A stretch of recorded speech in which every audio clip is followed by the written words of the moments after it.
वै तेजस्विनावधीतमस्तु मा विद्विषावहै। ओम शांति शांति शांति। शुरू हो जाओ। Good afternoon ma'am.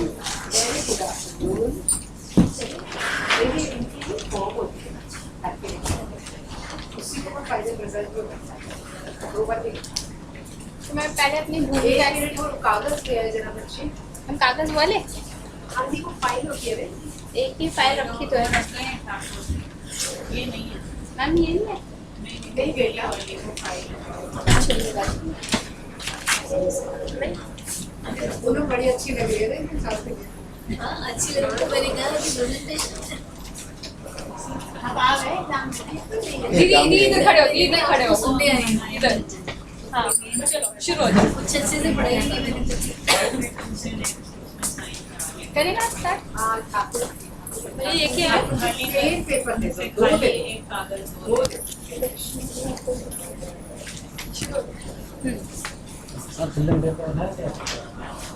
फाइल में किसी ने आपको करूँगी। क्या हुआ मेरे नाम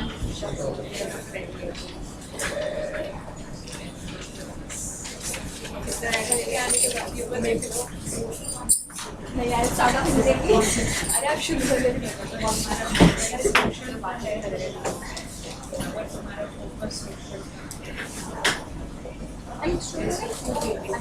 मेरा टॉपिक है कौटिल्य अर्थशास्त्र में दंड नीति। तो मैम स्टार्ट करें। Best of luck. Thank you ma'am. Kautilya द्वारा रचित अर्थशास्त्र सुशासन संबंधी धारणाओं को समझने एवं उन पर विचार। बोल दो बेटा। मैम, कौटिल्य अर्थशास्त्र में दंड नीति। ओके। तो कौटिल्य द्वारा रचित अर्थशास्त्र सुशासन संबंधी धारणाओं को समझने एवं उन पर विचार करने के लिए प्राचीन भारतीय राजनीति का सबसे अधिक स्पष्ट, वैज्ञानिक एवं विस्तृत ग्रंथ है। ये हमें पता है कि और जब कौटिल्य ने लिखा था तो उन्होंने उससे पहले जितने भी ये शास्त्र लिखे गए राज्य संबंधी की किस तरीके से सुशासन होना चाहिए, किस तरीके से एक अच्छा राजा होना चाहिए, उन्होंने उन सबका काइंड ऑफ रिव्यू करके तब उन्होंने जो है इसकी रचना करी। अब इसकी परिभाषा देख लेते हैं, वो भी चाणक्य सूत्र में हमें मिलती है। तो बोलते हैं कि मनुष्य की वृत्ति को अर्थ कहते हैं, मनुष्यों से संयुक्त भूमि को भी अर्थ कहते हैं, उसकी प्राप्ति और पालन के उपायों की विवेचना करने वाले शास्त्र को अर्थशास्त्र कहते हैं। तो कौटिल्य ने जो है इसमें 4 प्रकार की विद्याओं का उल्लेख किया है, जैसे कि हमें पता ही है आन्वीक्षिकी, त्रयी, वार्ता एवं दंड नीति। ये सारी अपने आप में मतलब इम्पोर्टेंट है, लेकिन अगर हम दंड नीति की बात करें तो प्राचीन ग्रंथों में अर्थशास्त्र को दंड नीति का पर्याय भी माना गया है। ऐसा मतलब बहुत सारे लोगों ने बोला गया है कि जो है वो कौटिल्य जो थे वो दंड नीति के प्रणेता थे। वस्तुतः कौटिल्य ने दंड नीति के पर्याय के रूप में ही अर्थशास्त्र शब्द का प्रयोग किया है। कहीं पर उन्होंने जो है दंड नीति को ही अर्थशास्त्र बोला है। महाकवि दंडी ने कौटिल्य में अर्थशास्त्र को ही दंड नीति कहा है। मेघातिथि ने मनुस्मृति टीका में कौटिल्य को दंड नीति का प्रणेता बताया है।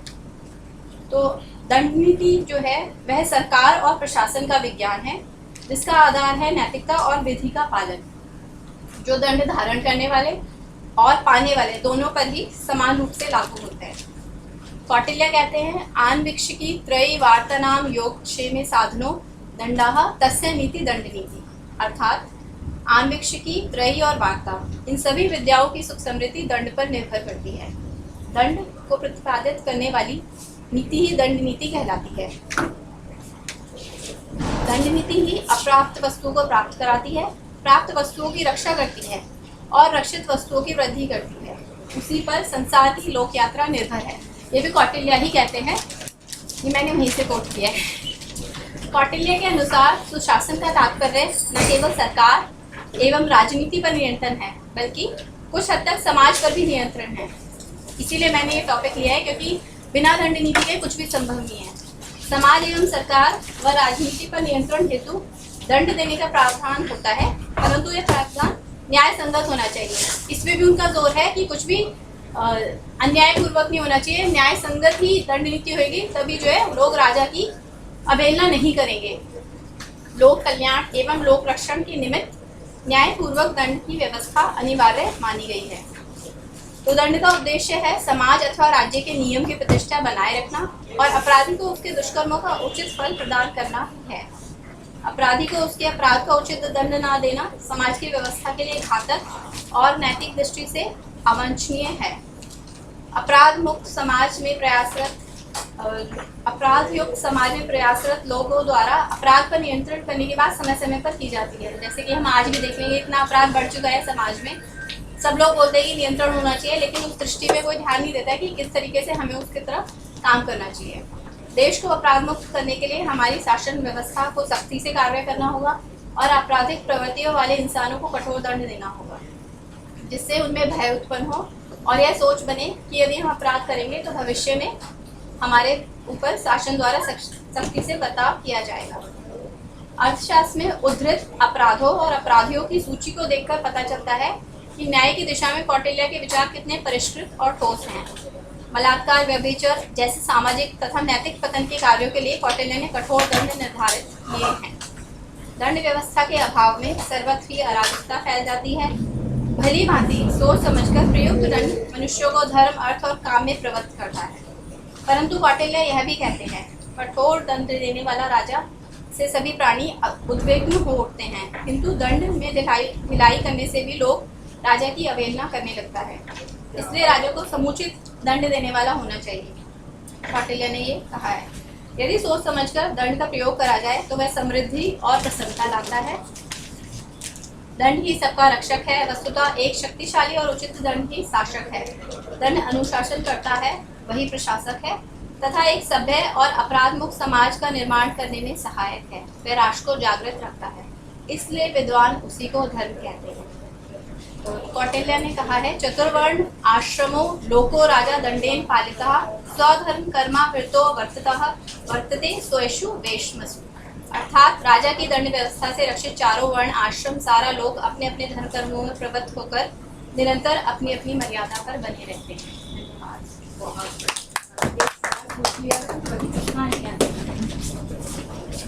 देखो सोशीज प्रेजेंटेशन ये था कि आज की सरकार कोई चीज उसमें से ले सकती है। मैम यही कि जो अपराध मुक्त इतना समाज बढ़ रहा है, इस चीज के लिए जो है सख्ती तो है ही नहीं कहीं भी। अगर हम देखा जाए हर जगह कितना हिस्सा वो ले, मैम कितना हिस्सा वो ले, थोड़ा बदले या पुलिस को थोड़ा ठीक करे, ऐसा कोई सब चीज़ों। सबसे पहले तो मैम जो न्याय के कार्य क्षेत्र में जितने भी अधिकारी जो काम करते हैं, वो जो है भ्रष्टाचार एक तो बहुत है। सबसे पहले तो उन्होंने जो है एक्चुअली में आई टोल्ड यू, मतलब कि ये जो है बहुत छोटा मैं ले पाई, क्योंकि इसमें बहुत सारी चीज़ें आती हैं। अगर हम इसमें तो मुझे बात करनी थी हमारे समाज में क्या क्या अपराध हैं, उनके बारे में मुझे बात करनी थी। मैंने वो सब देखा भी, और इस किताब में भी ऐसी बहुत सारी चीज़ें हैं जो उन्होंने स्पष्टता मेंशन करी है, क्योंकि उन्होंने न्याय का एक पूरा सिस्टम दे रखा है कि किस तरीके से हम हर एक आदमी के ऊपर अपना शिकंजा कर सकते हैं और हर एक आदमी को नज़र में रख सकते हैं। तो अगर हम उनके तरीके से चले, और ये पूरी की पूरी ही एप्लीकेबल है आजकल के अगर देखा जाए सिनेरियो में, क्योंकि भ्रष्टाचार इतना बढ़ गया है और वो हम लोग ही, क्योंकि ये सब है कुछ एप्लीकेबल है ही सभी।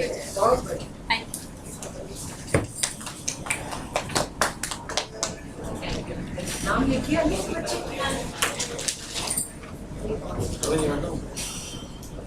मेरी पुस्तक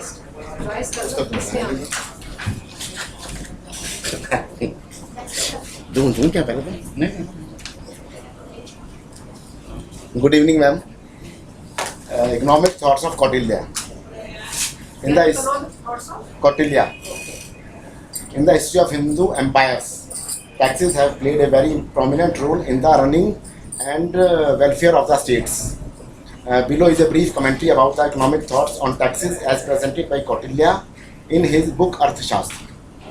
According to Kautilya, taxes are a social contract between the king and its citizens. Kautilya's views regarding the taxation of the state were based on the following underlying principles. Taxing power should be limited in the hands of the state. Taxes should be increased gradually over a period of time and should not come as a burden to the public whenever increased. Taxes should be imposed at a proper place, time and form. Taxes should be justifiable and reasonable.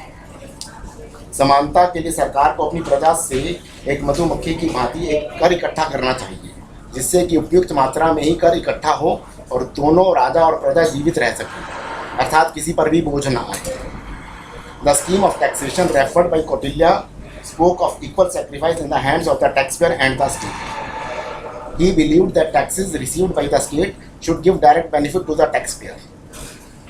The income should be redistributed equally among the poor and should be used solely for the development, maintenance of social order and welfare of the public. According to Kautilya, not only the king should be honest and efficient, but his administration also should have those qualities. He suggested that king should reform the administration and punish the dishonest officials to ensure good conduct of the population. Kautilya advocated that the ideal case in the kingdom is when both the administration and the public are honest. There would come instability in the society if either the administration or the public becomes dishonest. However, Kautilya advocated that the worst case would be when both the administration and public become dishonest, which would result in the total chaos and unrest in the society. Kautilya tried hard to avoid this worst case under all circumstances. Kautilya understood the consequences of this worst case on economic growth and national security, thus making the kingdom prone to outside attack. Kautilya realized the critical role of the tax system for ensuring the economic well-being of the society. The hallmark of his system was certainty of time, of rate, and of the mode of payment. According to Arthashastra, stability in the tax regime was an important factor in ensuring active trade and commerce in a state. This in turn strengthened the revenue base of the state and enabled it to maintain a good army, its armory, and the welfare apparatus. A contradictory example can be cited, that of the GST implementation in the country, which happened about a year back. Due to unplanned implementation and instability of the GST regime, the economic growth of the country took a hit, and India, which was once the fastest growing economy, was subject to relatively slow rate of growth. The state during Kautilya's time tried to collect taxes from as many sources as possible. Citizens paid a toll tax, farmers had to pay 1/6 of the produce as the land tax, traders had to pay 1/10 of the value of the merchandise as tax. There was an entry tax to enter the fort, tax on use of roads and waterways, and for getting a passport. Even the sannyasi living in the forest had to part with 1/6 of the grain gathered by him. Service industries was also taxed. Actors, dancers, soothsayers, prostitutes, and auctioneers were subjected to taxation. Pilgrims had to pay a yatra vetan. Citizens had to pay a tax for the acts of benevolence. Even during the Kautilya's time, the kingdom had to maintain food stock in the royal granaries to be used in the times of public distress, as it was the sole responsibility of the state to ensure food security. It can therefore be seen that Kautilya was a visionary when it came to economic tax planning, and considered it to be one of the most important tools for governance and smooth functioning of the state. Most of his ideas are still very much relevant in the present times as well, and the governments need to go back to these basic fundamentals whenever looking for correct direction to run and govern the state.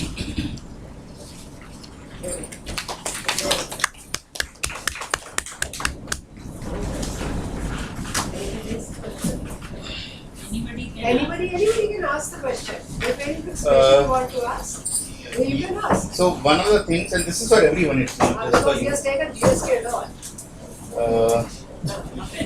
हाँ बिल्कुल पूछ सकते हैं. Just take a discussion. Kautilya ने बोला है कि जो राजा है वो भी, कौटिल्य की नीति तभी चलेगी जब राजा भी साफ सुथरा हो हाँ. और पब्लिक भी हो. ये दोनों चीजें इकट्ठे तो होनी बड़ी मुश्किल है आज के जमाने में. ठीक है. बिल्कुल. अगर आप पिछले 70 साल की हिस्ट्री देखेंगे इंडिया में, including the current government, it's full of corruption. Okay. जब उनका हमारी डेमोक्रेसी में बेसिक एम है सत्ता पे कैसे आना है, बाय हुक और बाय क्रुक, Yes. तो वही लोग पब्लिक को कैसे ठीक कर सकते हैं, that's a major issue. So is democracy really relevant for India? The current way of parliamentary form of democracy, is it really valid for India or not? And we see कि government हमारी हमेशा 4 साल से, हमारे प्रधानमंत्री का नाम नहीं लूँगा, वो इलेक्शन मोड में रहे हैं। इस बार तो इलेक्शन ही होता था। अब पेट्रोल के दाम बढ़े हुए हैं, वो टैक्स बढ़ा दिया बुरी तरह से। 111% टैक्स है पेट्रोल डीजल के ऊपर। इसके टैक्स के ऊपर टैक्स लगता है। जो सेंट्रल गवर्नमेंट टैक्स लगाती है उसके ऊपर स्टेट गवर्नमेंट टैक्स के ऊपर टैक्स लगाती है। नहीं तो ये तो मेरा ये है कि अब इलेक्शन आने वाले हैं, तो मेरे को पक्का पता है हफ्ता 10 दिन पहले जिस दिन इलेक्शन की घोषणा होगी, टैक्स सेंट्रल गवर्नमेंट अपने टैक्सेस काट देगी। उन 3 स्टेट्स में टैक्सेस स्टेट गवर्नमेंट का भी कट जाएंगे। तो this is what is happening. इस स्थिति में अर्थशास्त्र का relevance, applicability in today's world नहीं, today's India is very very और राज्य हुआ आई करते मीन थे। That's my little. पहले के टाइम में तो राजा होते थे, किंगडम होता था, राज्य होते थे, लेकिन आजकल तो डेमोक्रेसी है। अब डेमोक्रेसी में तो जो राजा होता है वो पब्लिक के द्वारा आता है, चुन के आता है। तो अब वो तो चोर है या अच्छा है, वो तो पॉइंट सारा जो अजय जी कह रहे हैं वो भी ठीक है, जो आप कह रहे हो वो भी ठीक है। हाँ। पॉइंट सारा ये है कि अब इस समय पर जब तक पब्लिक अवेयर नहीं होगी, देखो एमपी का आजकल ना, एमपी के बच्चे भी हमारे यहाँ पढ़ते हैं, जैसे उनसे बात करें, इस बार तो नहीं नोटा ही दे रहे हैं। They are doing so much publicity of NOTA कि हमने किसी को भी वोट नहीं देना, जाना है नोटा देना। Let they should realise. और उन्होंने कितने अच्छे अच्छे वीडियो डाले। वो छोटा सा बच्चा विकी शर्मा, उसने बोला कि मेरे 85% मार्क्स है। तो शिवराज सिंह को कैसे मीडिया उसमें क्लोजअप दिखा रहे हैं। वो कहता है मुझे लैपटॉप मिला नहीं आपकी स्कीम से, और जिन बच्चों के 68 आए उन्हें मिला, और बाकी सारे स्कूल के बच्चे तालियां बजा रहे हैं। आप एमपी का हिस्सा देखिए, व्यापम स्कैम में 56 लोगों का मर्डर हो चुका है। यस, 56 लोगों का जो रिक्रूटमेंट स्कैम था। वही मुख्यमंत्री चौथी बार मुख्यमंत्री बनना चाहता है। इस प्रश्न का इस वाले पत्र से मुझे को समझ में नहीं नहीं। आया कि जो वर्तमान राजनीतिक स्थिति का और इस पत्र का जो नहीं, मतलब इनका मतलब ये है कि मतलब आजकल के टाइम में कि राजा भी ऑनेस्ट हो और पब्लिक भी ऑनेस्ट हो, वो कैसे हो? पॉसिबल नहीं है वो मतलब, लेकिन और ये है हमने ना, एक एग्जांपल सिंगापुर में देखा है। जब सिंगापुर इंडिपेंडेंट हुआ था 60s में, उनका जो ली करके था, उसके 15-20 साल में डिसिप्लिन लगा के पूरा सिंगापुर को बदल दिया। तो राजा अच्छा था, state was in a bad shape, it was worse than India. मच्छर, dengue, chikungunya, everything used to be in Singapore. ये जो कह रहे हैं दंड दी दंड नीति लगी। अभी किसको दंड दिया जाएगा ये बताइए। अभी 4 दिन पहले मिस्टर खंडूरी को दंड दिया गया है। वो स्टैंडिंग कमेटी ऑफ डिफेंस के चेयरमैन थे। मिस्टर खंडूरी रिटायर्ड आर्मी के जनरल रहे हैं। उनको हटा के, क्योंकि उन्होंने बोला कि आर्मी की डिफेंस प्रिपेयर्डनेस सिर्फ 10 दिन की रह गई है, 10 दिन से ज्यादा का वॉर हम नहीं कर सकते, बजट बढ़ाना है, लिख के दिया है प्रधानमंत्री को। तो 3 दिन पहले कालराज मिश्रा जी को स्टैंडिंग कमेटी ऑफ डिफेंस का चेयरमैन बना दिया, जो अपनी कुर्सी से ही नहीं सकता। कालराज मिश्रा 4-5 बार मिल चुका उनसे।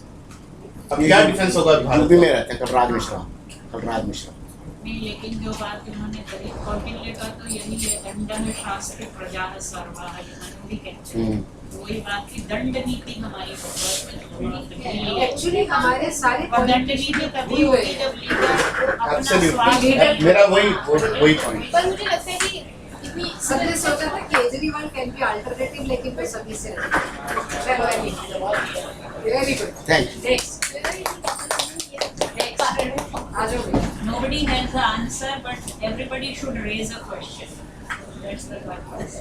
मतलब ये भी थोड़ा लाइफ आ जाती है। Because we can't supply answers on behalf of others, but we can raise questions. चलो जी, कौन करेगा? साईश्वरी, चलो बच्चे। आप लोग मुझे हार्ड कॉपी दे दो, लो मैडम, सब लोग हार्ड कॉपी जरूर देते हैं। क्योंकि वो इनके ऑफिस के स्टॉक मैंने तो नाम और नाम लिखो। अखंड भारत का सपना, सिकंदर का आना। पहले टॉपिक बोलो। नहीं मैम वो मैं ऐसे हमेशा यूजुअली मेरा शुरुआत ऐसे होती शुरू करना चलो। चलो है। अखंड भारत का सपना, सिकंदर का आना, धनानंद को धमकी देना, ये सब किया किसने? चाणक्य, कौटिल्य, विष्णुगुप्त। 3 अलग अलग नाम, वैसे ही उनके काम। कौटिल्य ने लिखा था एक अर्थशास्त्र की एक किताब लिखी थी। आज उसी किताब का एक विषय मैं आप सबके सामने बोलने जा रही हूँ, जो है गुप्तचरों के बारे में। गुप्तचर चाहे उस जमाने में हो या आज के जमाने में, वो रीढ़ की हड्डी होते हैं हमारे भारत का या कोई और देश का। अगर गुप्तचर ना हो तो कुछ भी मुश्किल है। जैसे जैसे दीदी ने बताया, दंड नीति। दंड कब देंगे? जब राजा को पता होगा कि हाँ वो इंसान गलत कर रहा है। और उनको पता कैसे चलेगा? जब तक गुप्तचर उनको आके वो संदेशा ना दे। टैक्सेशन, जैसे अभी सर ने बताया, अगर टैक्स को अगर कोई उच्च कर्मचारी अपना काम सही से नहीं कर रहे हैं तो राजा कितना देखेगा कि वो भी कितना काम करेगा? तो उनको ये सारी संदेशे कौन देते हैं? गुप्तचर देते हैं उनको। चाणक्य ने गुप्तचर को इतना महत्व क्यों दिया है? क्योंकि वे जानते हैं कि राजा अगर सही है तो वो गुप्तचर को ही महत्व देगा और गुप्तचर के बिना कुछ भी संभव नहीं होता।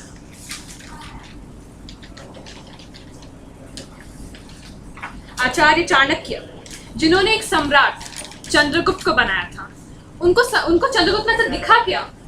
वे चंद्रगुप्त वो न्याय के साथ रहते थे। भले ही वो छोटे थे पर वे हमेशा न्याय का साथ देते थे। ये मैंने उनके बारे में मैंने थोड़ा पढ़ा, जितना पढ़ा ये मुझे उससे ये ज्ञात हुआ। क्या हो गया है हमारे अखंड भारत को? क्यों हम दुश्मनों की कोई चाल नहीं समझ पा रहे हैं? आतंकवादी हर पल बढ़ रहे हैं और हम हाथ के हाथ लगाकर बैठे हुए हैं।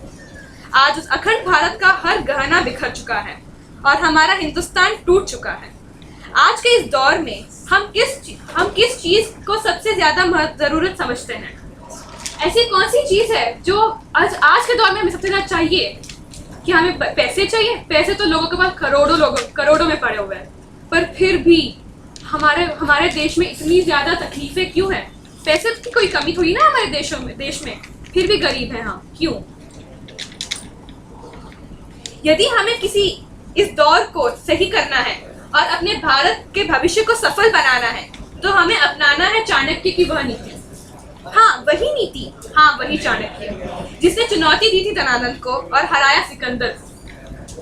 गुप्तचरों की कमी है हमारे इस देश में। ये तो मैंने पोयम अपना एक पोयम बनाया। बहुत अच्छा लिख रहे हो। मान सको तो मान लो, देर हुई नहीं है अभी। बदल सको तो बदल लो, जंग शुरू नहीं हुई है अभी। जरूरत है हमारे देश में तो जासूस है हमारे देश में तो क्यों वो कुछ नहीं कर पा रहे हैं? विज्ञान बहुत आगे बढ़ चुका है पर अब भी हम अपने देश की रक्षा नहीं कर पा रहे हैं। यदि वो गुप्तचरी लाई जाए वापस, यदि वो नीति उठाई जाए वापस तो बहुत सुधार ला सकते हैं हम। शायद कई अधिक देशों से आगे भी बढ़ सकते हैं हम। हमारे नेता दुश्मन की हर आहट से वंचित हैं। हमारे सैनिक हर पल कुर्बान हो रहे हैं। भ्रष्टाचार, गरीबी और एवं अन्य सामाजिक तकलीफों को हम खत्म कर सकते हैं यदि हम गुप्तचर को अपनाएं। आप कहेंगे कि जासूस है तो उनमें और गुप्तचरों में फर्क क्या है? बहुत बड़ा अंतर है। आजकल के जासूस कुछ चंद पैसों से ही अपने देश के सारे रहस्य खोल देते हैं, पर सबके गुप्तचर भले मार लो या कुछ भी कर लो, वो एक शब्द नहीं बोलते थे। शायद कोई फर्क नहीं होगा, पर एक खूबी है जो आज के जासूसों को उस समय के गुप्तचरों से अलग कर देती है, और वह एक चीज है देश के प्रति सम्मान, जो आज के जासूसों में मिलना बहुत मुश्किल हो चुका है। कुछ पैसों का लालच देते हैं और वो अपने देश के हर रहस्य के खिलाफ और हर चीज के खिलाफ हो जाते हैं, पर ऐसा हाल तब न था। एक चीज कहना मुश्किल है कि अगर हम गुप्तचरों की इस नीति को अपनाएं तो सब बेहतर हो जाएगा और पहले से भी और अच्छा बन जाएगा। ये कहना एकदम असंभव है, लेकिन हाँ, ठीक होने की कामना जरूर कर सकते हैं। बहुत बढ़िया। Delivery is very good. शाबाश। कोई क्वेश्चन मत पूछना, कोई कुछ आता नहीं मुझे। नहीं, ऐसा कुछ नहीं है, डिस्कशन हो सकती है, but you have written it very nicely. कम से कम बच्चे ने उसको वैसे करके शुरू किया। नहीं, आत्मसात किया मैंने। इसके ऊपर अपना नाम क्यों नहीं लिखा बेटा? पीछे लिखा है। नीचे लिख दिया क्या? अच्छा, बहुत अच्छा। पूछो किसी और ने पूछना हो तो गुप्तचर कैसे अपॉइंट करें, मोदी जी को कैसे भेजे ये मैसेज? मैम ये आर्टिकल ही भेज देते हैं, अपने आप समझ जाएंगे शायद। ये भी बात ठीक है, ये भी वोट मिलेंगे हमको इनसे। आर्टिकल पढ़ के वोट नहीं मिलेगा, वोट फिर नहीं समझेंगे, फिर नहीं वो समझेंगे। फिर नहीं समझेंगे। तब मेरे को खड़ा होना चाहिए उसके लिए तो वैसे। मन की बात में ये भेज दो अपना। तो बच्चे हो ना, मन की बात हाँ में उसमें भेज दो। मन की बात में भेजो। इसको वो वो बोल देंगे। रेडियो प्रोग्राम नहीं आता उनका मोदी हर महीने। अरे उसमें तुम ये पेपर भेजो, मन की बात आती है ना, हाँ मैम। मन की बात आती है वो 22 बोलते से हैं मोदी 25 जी तारीख बोलते को। हैं। मुझे प्लीज हेल्प कर कैसे भेजना है। क्योंकि ये बच्चा है ना, इसकी बात सुनी हाँ। जाएगी। ऑनलाइन जाएगा, अपना नाम पता सब लिख देना। इसकी कॉपी है ना आपके पास? नहीं है। स्कैन कर मैं दो। फोटो खींच लूंगी। तो हम फोटो। कॉपी का खींच लो फोटो। लो फोटो खींचो इसकी, और इसको जो है प्रॉपर यूज करना। भारतीय विद्यापीठ में इतना अच्छा पढ़ा, देश से ठीक हो सकता है, ये ऊपर करो शुरू मोदी जी। लिख देना ना शंकराचार्य। ये लिखना यस मैम। कहना, मैंने वहाँ संस्कृत पढ़ी है, संस्कृत पढ़ रही हूँ मैं संस्कृत पढ़ रही हूँ और बहुत मजा आ रहा है कौटिल्य अर्थशास्त्र पढ़ के। यहाँ लिख देना, ये बताया वहाँ पर प्रोफेसर लोगों ने, इसको ऐसे अप्लाई करो। मन की बात में बड़ा मजा आएगा, इतना अच्छा बच्चा है। नीचे वाली पढ़ लो। सर मैंने वो कहा था कि बिल्कुल टीचर थे। सारे भी कहने का आप ही पढ़ लो थोड़ा। हाँ रेफर नहीं करते। बहुत अच्छा बहुत चाहे नहीं रेफर बहुत करते। उनको कहना आप भी अपने सब मंत्रियों को ही पढ़ना है कौटिल्य अर्थशास्त्र। हाँ। नहीं, उनको कहना ये जो है ना, और आप अगर टीचर चाहिए तो भवन में भेज देंगे। उनको कहना इनकी कोई एसेंशियल क्वालिफिकेशन होनी चाहिए मंत्रियों को। हाँ मैम, मैंने अभी उसके वो ऊपर इस तरह मारते हैं। मैम आपसे एक बात पूछना था, मतलब सब कुछ पूरा होने के बाद मेरे से बस एक सवाल पूछना है। मैं एक आर्टिकल लिख रही हूँ एचटी के लिए, हाँ। वो मैंने वही मेरा टॉपिक ही है कि इलिटरेट पॉलिटिशियंस। इसको मारने जाएंगे। अच्छा है। अब अगला जो है मुझे तो गुप्तचर का वो बताया, मैम, भी प्रोसेस के बारे में के प्रकार बता बताया। क्या बता रहे हैं? क्या कॉम्प्लीमेंट है। Types of secret agents. Types of नमस्ते, नमः सर्वेभ्यः। मेरा टॉपिक है काइंड्स ऑफ गुप्तचर इन कौटिल्य। तो संस्कृत में मैंने लिखा है, सिंपल संस्कृत है, so please forgive me some mistakes are there. तो जैसा कि शेषन ने बताया इम्पोर्टेंस ऑफ गुप्तचर, तो अब हम बताएंगे काइंड्स ऑफ गुप्तचर और इनका स्कोप कितना है सोसाइटी में। तो a little bit introduction about Kautilya Arthashastra. So Kautilya Arthashastre पंचदश अधिकरणानि सन्ति। तत्र प्रथमाधिकरणस्य नामः विनयाधिकरणम् इति अस्ति। विनयाधिकरणे 11 अध्यायस्य सप्तम प्रकरणे गुप्तचर पुरुषाणां स्थापना विद्यते। This is the location. So राज्ये गुप्तचराणाम् अत्यंतमेव महत्वपूर्णं स्थानम् अस्ति।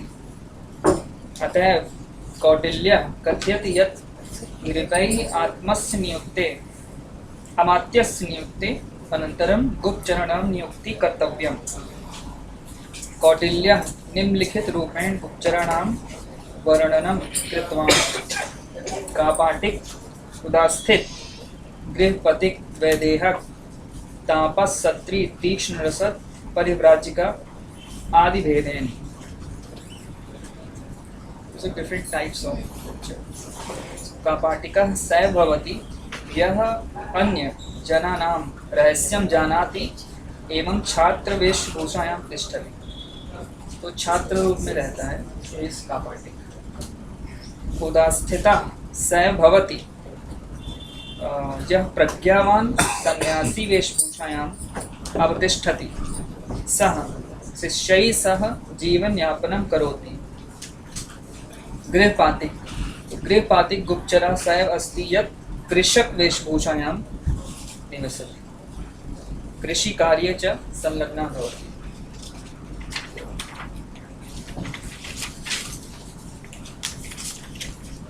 वैदेहक गुप्तचरः अर्थात् यः पवित्रः, हृदयवान्, प्रज्ञावान् अथ च निर्धन व्यापारी रूपेण स्थितः। तापस गुप्तचरः स भवति यः मुण्डः अथ च जटिल वेशभूषायां निवसति एवं राज्ञां सर्वदैव पालयति। उपरोक्त सर्वेपि गुप्तचराः स्वस्थाने स्थित्य स्वकार्यं कुर्वन्ति। So they stay at one place and work. अतः एते स्थित संज्ञा गुप्तचरा संज्ञिका भवति। अन्यत्तु ये गुप्तचराः परिभ्रमणं कुर्वन्ति ते संचार गुप्तचराः संज्ञिका भवन्ति। और जो घूमते रहते हैं उनको कौटिल्य संचार गुप्तचर कहते हैं। तानि निम्नलिखितानि सन्ति।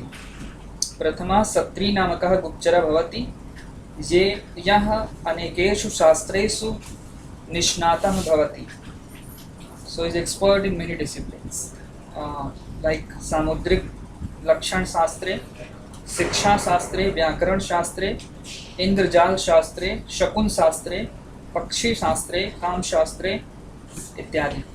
सः सत्री। द्वितीयः तीक्ष्ण नामक गुप्तचरः भवति।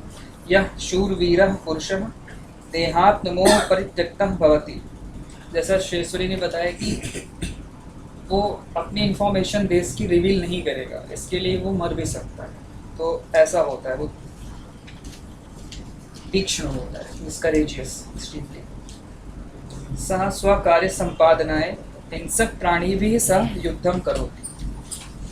तृतीयः रसद नामक गुप्तचरः भवति। सः क्रूरः भवति, सः उत्साहरहितः च भवति, अथ च परिवारे अपि स्नेहरहितः भवति। सः रसदः। परिव्राजिका सा भवति या दरिद्रा विधवा प्रगल्भा च भवति। सा अंतःपुरे सत्कार प्राप्ता ब्राह्मणी अपि भवति। सा अमात्यगृहे सर्वदैव गमनम् अपि करोति। सा परिव्राजिका। एवं विधिवत गुप्तचर प्रकाराणां वर्णनं कौटिल्य अर्थशास्त्रे विद्यते। इसका इम्पोर्टेंस हम इस तरह से देख सकते हैं कि कौटिल्य ने कहा कि कितना वाइड स्कोप है गुप्तचर का। तो ये कॉन्सेप्ट है जो उस टाइम दिया गया था। अब भी हम देखते हैं कि जैसे हम जो भी करते हैं वो गवर्नमेंट को पता होता है, राइट। जैसे आधार कार्ड का है और internet footprint is also there. So whatever we do, हम कहाँ क्लिक कर रहे हैं, कहाँ सो रहे हैं, कब उठ रहे हैं, क्या खरीद रहे हैं, so they know it. So probably they borrowed from this Kautilya Shastra. It has to be very wide. सिर्फ right to information हमारे पास नहीं है, they also have right to information. तो हम जो करते हैं उनको सबको पता होता है। तो concept is very wide कि हम जो कर रहे हैं वो पता हो, तो इसके बेस पे एडमिनिस्ट्रेशन अच्छा हो सकता है। तत्र एकः प्रश्नः, यदि सः उत्साहरहितः भवति, रसद इति नाम गुप्तचरः, कथं स उत्साहरहितः भवति? उत्साह रहित जैसे उत्साहरहितः तर्हि कार्यमेव न करोति। नहीं, इसका उत्साह रहित का ऐसा इंटरप्रिटेशन मैंने पढ़ा है कि बहुत उत्साह नहीं होना चाहिए उसका, कि उत्साह में आके कुछ ऐसा काम कर जाए। तो courage is it should neither be too extreme nor it should be too low. अति उत्साहरहितः। हाँ, अति उत्साह ऐसा हो सकता है तर्हि समीचीनं। स अति उत्साहरहितः, जिसको हम फुल हार्डीनेस कहते हैं। ज़्यादा उत्साहित हो जाएगा तो लोग जैसे जान जाएंगे कि ये स्पाई है, ऐसा भी जान सकते हैं। अगर उत्साही नहीं होगा तो फिर तो हाँ, उस सेंस में है कि अति उत्साही नहीं होना अति चाहिए।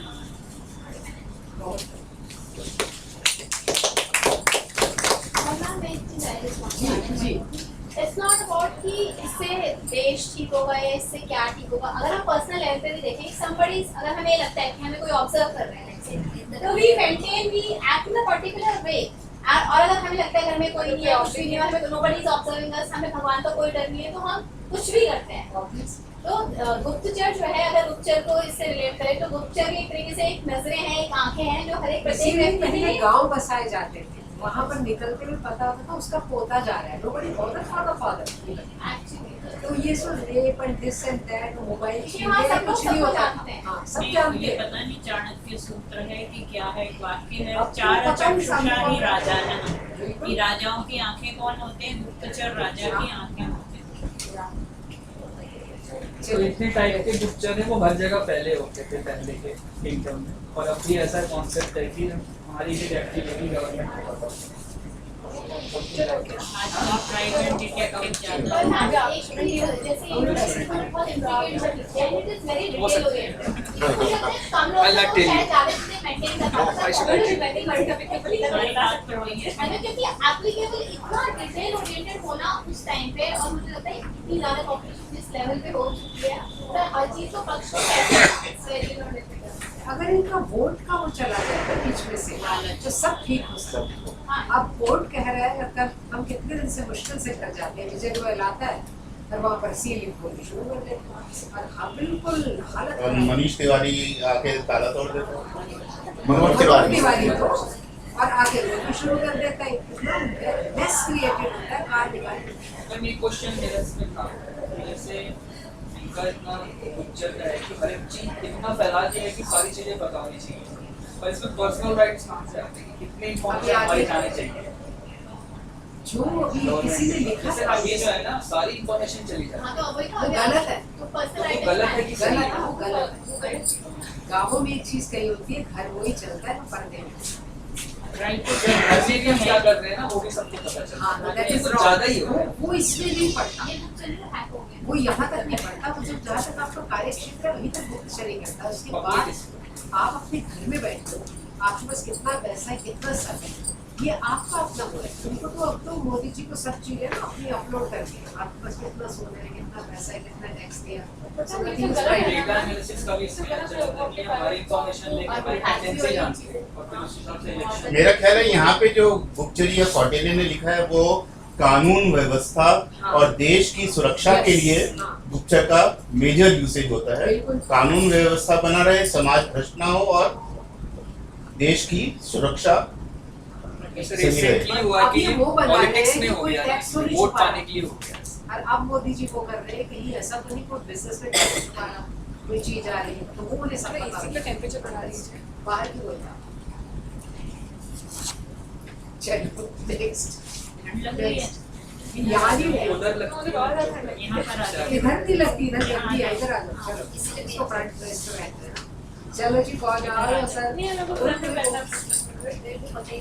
मैं बोलूं इसके बाद अलग डिफरेंट पड़ा। सब्जेक्ट टॉपिक है पैकेजिंग करती हूँ, क्वांटिटी ज्यादा नहीं है। अरे वाह आपने तो ऐसा अपलोड किया साइड शो इधर की हाँ, तभी मैंने कहा नहीं 2-3 पेज बहुत है। इधर की बिल्कुल। मैंने भी डाला कि नहीं 2-3 पेज बहुत है और कितना अच्छा बोली आप। कोई भी एक टॉपिक जो आपको आता है तो उसमें से मैंने जो लिया था आई हैव टेकन की कौटिल्य ने डेटा गैदरिंग, रिपोर्टिंग, ऑडिटिंग के ऊपर बहुत अच्छी व्यवस्था, mechanism across all the fields किए थे। तो उसके ऊपर लिखा है data information knowledge, recording and analysis in Kautilya's Arthashastra. और थोड़ा मैंने आज के ज़माने में के ऊपर रिफ्लेक्ट किया, बट आई थिंक मैं थोड़ा सा और रिफाइन करूँगा इसको।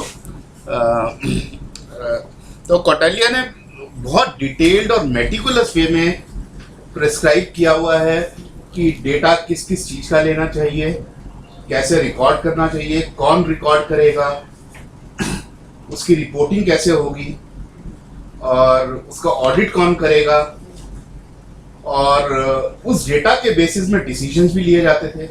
वो मेरा इम्प्लाइड है। जैसे कहीं पे उन्होंने फॉर एग्जांपल लिखा है कि ऊसर भूमि में कोई किसान पैदावार करने लग जाए और भूमि उपजाऊ हो जाए तो उस किसान को दे दो भूमि। अब इसे कहीं ना कहीं कोई तो ट्रैक रखता होगा ना, और हर 5 से 10 विलेजेस के लिए रिकॉर्ड कीपर था और एक बहुत क्लियरली है, बहुत हॉलिस्टिक डेटा रिकॉर्डिंग थी। अनलाइक जो करंट होता है, बहुत ही डिसइंटीग्रेटेड, सेग्रीगेटेड डेटा रिकॉर्डिंग है। अभी डेटा तो शायद बहुत ज़्यादा रिकॉर्ड किया जाता है, तो वो मैं थोड़ी देर में आऊँगा। और कुछ चैप्टर्स तो सिर्फ डेटा रिकॉर्डिंग के ऊपर ही हैं।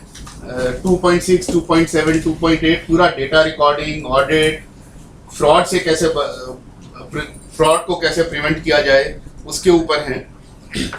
और ये रिकॉर्डिंग मैकेनिज्म्स परहैप्स ये 2500 साल पहले बनाए गए थे और एक ही जन्म में तो बने नहीं होंगे, एक ही उम्र में 60-70 साल में शायद ये पहले से चलते आ रहे होंगे, वो धीरे धीरे रिफाइन भी हो रहे होंगे। That's one other thing, we don't have any evidence of that। और पिछले 2500 साल में जो कौटिल्य का अर्थशास्त्र तो गायब हो गया था, मैन्युस्क्रिप्ट अभी मिला है 150-125 साल पहले, पर इसका इम्पैक्ट वर्ल्ड वाइड क्या रहा है पिछले 2500 साल में, और जो current modern accounting, costing, auditing, planning practices हैं उसके ऊपर क्या इम्पैक्ट रहा है 2500 साल में, वेदर इट्स इन इंडिया और यूरोप और चाइना। व्यापारी तो आते थे यहाँ पे, तो उसका क्या इम्पैक्ट हुआ है, वो यहाँ से क्या लेकर गए हैं वेस्टर्न वर्ल्ड्स में, जो उस टाइम डेवलप होना शुरू हुए थे पिछले 700-800 साल में, यूरोप में 1500 साल में। तो उसका क्या इम्पैक्ट रहा है वो कहीं पे at least I couldn't find anywhere, मैं ढूंढ रहा था इंटरनेट के ऊपर कि कहीं पे रिकॉर्डेड रिसर्च वर्क है उसके ऊपर या नहीं है, तो I could not figure out. Demographic census के ऊपर भी बहुत उन्होंने इसमें बोला है। और technology has become a much, the whole Kautilya का data recording method was primarily based on paper and pencil, paper के ऊपर था। और अब तो टेक्नोलॉजी में बहुत ज़्यादा इम्प्रूवमेंट हुई है, स्पेशली पिछले 50-60 साल में। उसके कारण probably all this techniques could be maybe updated once किसी शताब्दी ना, किसी शताब्दी का अर्थशास्त्र प्रोबेबली इस यूज से भी किसी को लिखना चाहिए, may be in different facets of life. और मेजर 4 कैटेगरीज देखी है मैंने जो अर्थशास्त्र में। एक तो systemic maintenance of accounting records थे वहाँ पे, book keeping, maintenance of records, timely submission of records, production का, पूरी एग्रीकल्चरल प्रोडक्शन का रिकॉर्डिंग होता था। और स्पेसिफाइड था कि 100 साल तक का डेटा रखना और रिट्रीव भी होना चाहिए। वो दैट मीन्स वो कहीं प्लानिंग के लिए यूज हो रहा होगा, सीजनैलिटी के ऊपर, ट्रेंड्स के ऊपर, इनफ्लोज आउटफ्लोज क्या हो रहे हैं ट्रेजरी में, जेम्स ज्वेलरी के और कमोडिटीज के, फॉल्स रिकॉर्डिंग और एप्रोप्रिएशन ऑफ फंड्स को कैसे रोका जाए। दूसरा था बाकी इकोनॉमिक वेरिएबल्स के ऊपर करेक्शन कर रहे थे, लैंड रिकॉर्ड्स के ऊपर एक्सटेंसिव लिखा है। टाउन प्लानिंग के बारे में बात किया तो मैप जरूर होते होंगे तभी वो टाउन प्लानिंग कर पा रहे हैं, कहाँ पे क्या होना चाहिए, सड़क की क्या चौड़ाई होना चाहिए, दोनों तरफ कितना, और लैंड की ओनरशिप और उसके ट्रांसफर के बारे में कई जगह बताया गया। That means land records are being maintained very meticulously despite satellite imagery, और वो सब अभी है हमारे पास। And that's major agenda has been for the government since probably 1985-86 से लैंड रिकॉर्ड कंप्यूटराइजेशन का प्रोसेस शुरू हुआ था इंडिया में, अभी भी कंप्लीट नहीं हुआ है लैंड रिकॉर्ड्स का कंप्यूटराइजेशन का process. So that's another in sensors in terms of कौन रहता है, उनका नाम क्या है, जाति क्या है, एज क्या है, प्रोफेशन क्या है और चरित्र क्या है। तो वो कैसे चरित्र नोट करते होंगे मुझे पता नहीं, पर लिखा हुआ है उन्होंने। एनिमल हस्बेंड्री का classification of villages, records of famines का रिकॉर्ड। तीसरा मेजर है reporting and audit, periodic reports daily 5 days की, which would be weekly, fortnightly, monthly and 4 monthly reports prepare होनी है। तो उसको कोई पढ़ता भी होगा उसके ऊपर, और बजटिंग भी उसी हिसाब से। ऑल्दो मेरे को बहुत क्लियरली नजर नहीं आया बजटिंग के ऊपर, बट एटलीस्ट रिपोर्टिंग था वहाँ पे जो इसमें क्लियर आ रहा है। और चौथा बहुत अच्छा लगा उसमें रिटन डॉक्यूमेंटेशन के ऊपर, बहुत बढ़िया उन्होंने लिखा है डॉक्यूमेंट्स एंड एग्रीमेंट्स, फ्रेंडशिप के भी और एनमिटी के भी किस तरह से लिखे जाने चाहिए। इनफैक्ट मैं अभी 3-4 दिन पहले एक मैनेजमेंट स्कूल में जज था जहाँ पे बच्चे प्रेजेंट कर रहे थे ये सीआई की तरफ से कि प्रेजेंटेशन की को कैसे अच्छी तरह बढ़ाया जाए। तो एंड में मेरे पास ये मैंने थोड़ा बना लिया था, तो मैंने पढ़ के उनको बच्चों को एंड में बताया कि ये देखो, और उन्होंने कहीं एक स्लाइड में उनके यहाँ चाणक्य बिजनेस सिमुलेशन कॉन्टेस्ट होता है, तो मैंने पूछा चाणक्य कौन था, एक बच्चा जवाब दे पाया, मॉरेन अंपायर में था। उनके टीचर्स भी नहीं दे पाए, डायरेक्टर बैठे थे, 2 टीचर्स बैठे थे, किसी को नहीं पता था। But Chanakya simulation business simulation contest हर साल होता था उनके, अच्छे कॉलेज है वो। तो वहाँ पे मैंने वो पढ़ के सुनाई, जो मैं अभी मे भी पहले मैं वो बता देता हूँ। बहुत बढ़िया तरीके से लिखे हुए हैं इन्होंने। जैसे लिखा है कि अर्थ क्रम होना चाहिए, अर्थ मीनिंगफुल ऑर्डर होना चाहिए, अर्थ में संबंध होना चाहिए फ्रॉम बिगिनिंग टू एंड, परिपूर्णता होनी चाहिए, कंप्लीटनेस, माधुर्य होना चाहिए, स्वीटनेस होनी चाहिए, औदार्य होना चाहिए, एलिगेंट एंड रिस्पेक्टेबल वर्ड्स, और कुछ दोष नहीं, कुछ 5 तरीके के दोष बोले हैं जो नहीं होने चाहिए। अकांति विच इज डर्टी हैंडराइटिंग और पेपर, स्मॉल या लार्ज लेटरिंग जिसको आप फॉन्ट साइज बोलते हैं, व्याघात कॉन्ट्राडिक्शंस नहीं होनी चाहिए, पुनरुक्त रेपिटेशन नहीं होनी चाहिए कि डॉक्यूमेंट में बार बार आप शब्द नहीं लिखे होने चाहिए, संप्लव नहीं होना चाहिए कि incorrect placement and use of punctuation marks, which is basically what written communication is all about even now, whether you use PowerPoint or paper. और इसके कई कुछ स्पेसिफिक एग्जांपल्स भी हैं, उनमें से एक दो मैं बताना चाहूँगा अभी। जैसे क्रिप्टोग्राफी का भी यूसेज उन्होंने बताया गुप्तचरी के संदर्भ में, कि जो मैसेजेस हैं, ऑल्दो ये एक ही जगह आया है 1.8 चैप्टर में, कि संस्थाओं के विद्यार्थी अपनी विशिष्ट लिपि द्वारा उस सूचना को राजा तक पहुंचावे। ऐसा करते समय इस बात का ध्यान रखना चाहिए कि संस्था गुप्तचरों का को समाचार गुप्तचर और संचार गुप्तचर को संस्था गुप्तचर बिल्कुल ना जाने। Basically cryptography has become a major advances have happened in cryptography. और महल के अंदर जो भी अंदर आए और बाहर जाए सामान, उसके ऊपर राजमोहर लगनी चाहिए, उसका रिकॉर्ड होना चाहिए। that gets followed in most of the organizations also, in register, visitor register, in material register, out material register, हाँ, movement records। और खेती के रिकॉर्ड्स से land records are maintain very meticulously.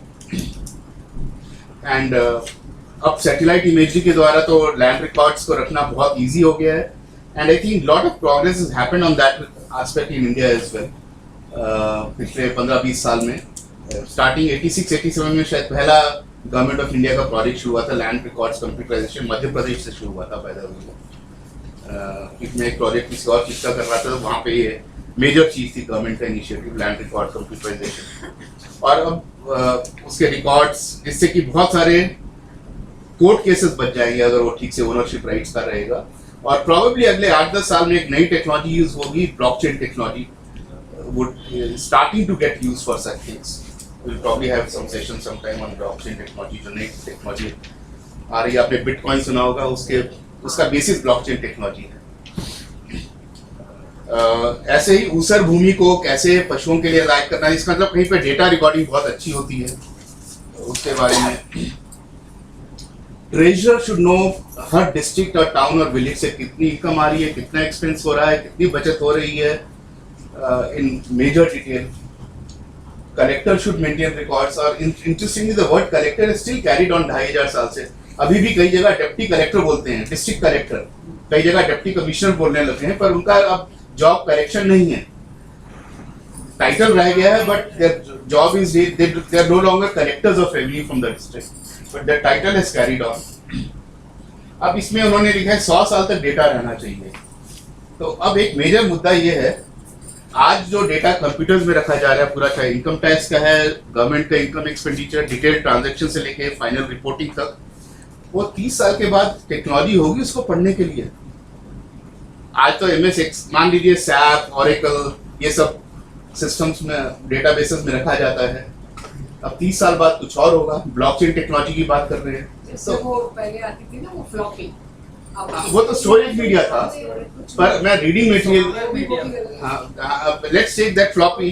जब मैंने 87 में काम करना शुरू किया था तो एक 8.5 इंच की फ्लॉपी आती थी, फिर 5.25 की आई, फिर 3.5 इंच की आई, फिर CD-ROM आई। अब इसके अंदर शायद 100 GB या कुछ नहीं, 32 GB डेटा है जो, और technology of recording, networking of computers happened. तो वही डेटा 30 साल पुरानी डेटा के आज हम रिट्रीव कर पाएंगे, शायद ना कर पाएंगे, पड़ा हुआ है। और आज का डेटा 30 साल बाद रिट्रीव हो पाएगा उस टाइम की टेक्नोलॉजी से। तो गवर्नमेंट को कुछ व्यवस्था करनी चाहिए कि डेटा को, पुराने डेटा को नई टेक्नोलॉजी के साथ करंट रखें in terms of from retrieval perspective. So I think that's one. I have never read or heard anything about this in any article which I read. Cloud computing का concept है ना, cloud computing नहीं, cloud computing is different thing. Future retrieval के लिए cloud computing जब खत्म हो जाएगी 4-5 साल में, cloud computing is a different concept completely. Okay, cloud computing, we'll have a separate session maybe on technology, but that's more from storage, retrieval, storage of information, but not about the format in which it is kept.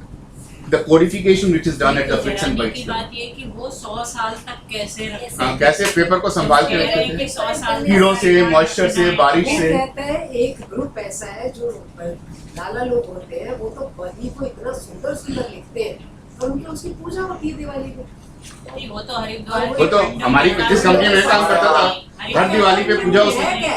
उनके पास कई पीढ़ियों का, हमारे पास नहीं है, उनके पास हमारी पीढ़ियों का कि राजा को चाहिए उन लोग को जोड़ के रखे, क्योंकि उनका जिसको कहते हैं जेनेटिक कोड है, उन सब चीजों को जोड़ उनका कर। मात्रा भी अलग होती है। हाँ, अभी भी आप देख लो कॉमर्स एंड मैथ्स के अंदर जितने अग्रवाल लोग होते हैं, they do it very fast. Red colour की They do it very fast.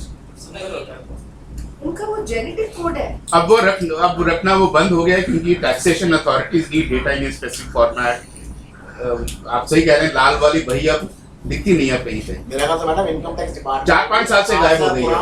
मतलब अगर हमने 8 साल पहले कोई चीटिंग करी है तो 8 साल पुराना डाटा नहीं उठाते इनकम टैक्स, शायद मेरा ख्याल ऐसा है। ऐसा है कि इनका फ्रॉम इनकम टैक्स पर्सपेक्टिव पहले पेपर के ऊपर होता था, अब काफी सारी कंप्यूटराइजेशन किया, तो पिछले 4-5 साल में जो आपने इलेक्ट्रॉनिक वेरीफाई किया है, that data is accessible and they can see trends and lakhs of letters have started going to people. I have received 2 notices of mismatch in income between form 16 and what was entered by few rupees. Okay, so that has started happening. TCS ने किया है और Rohit Bhardwaj trainer है income tax department को application के लिए। आए नहीं वो। वेल्थ जो फ्रेंडली कंट्रीज किंग से आई है उसका पूरा, और मेरे ख्याल हमारे रिसेंट एग्जांपल में सिर्फ अब्दुल कलाम थे जिन्होंने सारी गिफ्ट वापस की थी, बाकी तो सब अपने घर ले जाते हैं। मेरे घर से 4 घर दूर एक एम्बेसडर रहते हैं, भगवान उनका भला करे, आजकल बीमार चल रहे हैं। उन्होंने सेल लगाई थी कारपेट्स की, इनको जो गिफ्ट में कारपेट्स मिले हैं अपने 8-10 साल के एम्बेसडरियल कैरियर में, इनको बेचा था उन्होंने। आंटी जी जान गई हैं, हम पिछले हफ्ते मिले थे रास्ते में उनसे, उन्होंने सेल लगाई है अपने वो कारपेट्स। पटरी सारी साड़ियाँ ले गई थी, हमारी एक प्रेसिडेंट साड़ियों सब कुछ ले गई थी उठा के। कुछ ले गई। तो work done by each employ, job descriptions are, I mean there detailed job descriptions for different people, गुप्तचर का भी है, कलेक्टर का भी है, different which are all documents which you call as job description today in HR perspective. Errors and deficiencies in record keeping was a major issue which he wrote about. उसमें एक chapter में 40 तरीके लिखे हैं कि करप्ट पर्सन किस तरह से गलत डेटा रिकॉर्ड कर सकता है। Corrupt person not by intention जो गलत कर सकता है। आई थिंक वो 40 के 40 इस टाइम भी एप्लीकेबल है और कुछ नए ऐड हो गए हैं क्योंकि टेक्नोलॉजी के कारण वो लार्जर साइज में और स्पीडियर वे में करप्शन कर सकते हैं। ओके, सो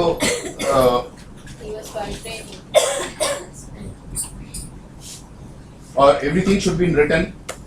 अब मेजर प्रॉब्लम होगी रफाल ट्रेड डील की, बस कल आया है। फ्रेंच के प्रेसिडेंट बोल रहे हैं कि हमको तो बोला गया था इस कंपनी के साथ ही करो, अब कहीं रिटर्न में तो होगा नहीं, वो वर्बल ही है। अब फ्रांस वालों की भी मिस्टेक है, उनको धंधा चाहिए था, उन्होंने कहना मान लिया। I mean it's a question of ethics both the sides. यहाँ पे था किसी को प्रॉब्ली फेवर करना चाहते थे, अभी भी वो क्वेश्चन मार्क है। It's not a proven thing, it's only an allegation right now, we don't know how correct that is. फिर एकरेज कितनी होती है, फील्ड्स, क्रॉप्स, सबका खाता रखा हुआ है।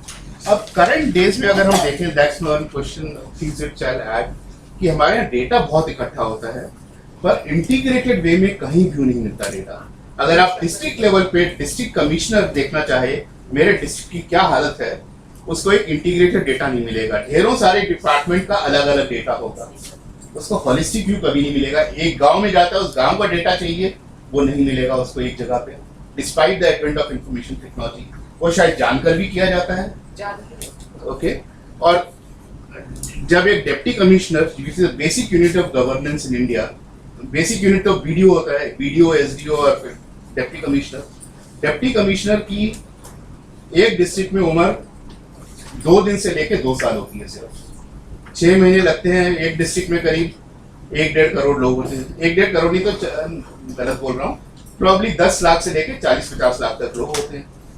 जब तक वो 6 महीने में जानना चाहे वो बाहर निकल जाता है, उनको पता ही नहीं चलता कितने गड्ढे की सड़क में है, क्या कहाँ ड्रेन सिस्टम नहीं चल रहा है, क्या नहीं चल रहा है, इंडस्ट्रीज किस चीज़ की लगनी चाहिए, स्किल जॉब का इशू है तो सप्लाई चेन कैसे, रिक्वायरमेंट एंड इंडस्ट्री को कैसे मैच करें। और ना ही वो सेंट्रल गवर्नमेंट लेवल पे होता है, ना ही स्टेट गवर्नमेंट लेवल पे होता है। So that's one major disconnect. और एक संस्था थी जो वो करती थी थोड़ा बहुत, विच वॉज प्लानिंग कमीशन, उसको डिसबैंड कर दिया गया है। Okay, and I mean very honest. और अभी जो प्लानिंग नीति आयोग के जो वाइस चेयरमैन है, वो एक नंबर पे, मैं लिख के दे सकता हूँ, निकम्मे आदमी है। 1 साल मेरे साथ काम किया उन्होंने, 3 साल पहले, एकदम निकम्मे आदमी। एक प्रॉमिस है, क्रिया के चीफ रह चुके हैं, स्पीकर के सेक्रेटरी जनरल रह चुके हैं। अरुण जेटली पे किताबें, अरुण जेटली बोलेंगे मेरे पैर का पानी, पैर धो के वो पानी पियो पी लेंगे। राजीव कुमार की ये हाल है उनका। तो हमने जो संस्थाएं पड़ी हुई थी अभी करंट 3-4 साल में, उनका सिस्टमैटिकली 3-4 साल में, 10-15 साल में सिस्टमैटिकली उनका डिस्ट्रक्शन शुरू कर दिया हमने। लॉ एंड ऑर्डर कोई डेटाबेस नहीं होता, कौन क्रिमिनल्स हैं कहीं डेटाबेस नहीं मिलेगा। वो तो बारे में और एसएचओ की ट्रांसफर तो मंत्री जी कैसे करते ट्रांसफर हो जाती है, तो कैसे वो क्राइम को पकड़ेंगे। तो these are some of the major issues about if you look at data recording, using the data for statecraft and policy, and जो मैंने कुछ बोला दीवार के अंदर ही रखिएगा, नहीं तो मेरे को कोई बाहर गोली ना मार दे।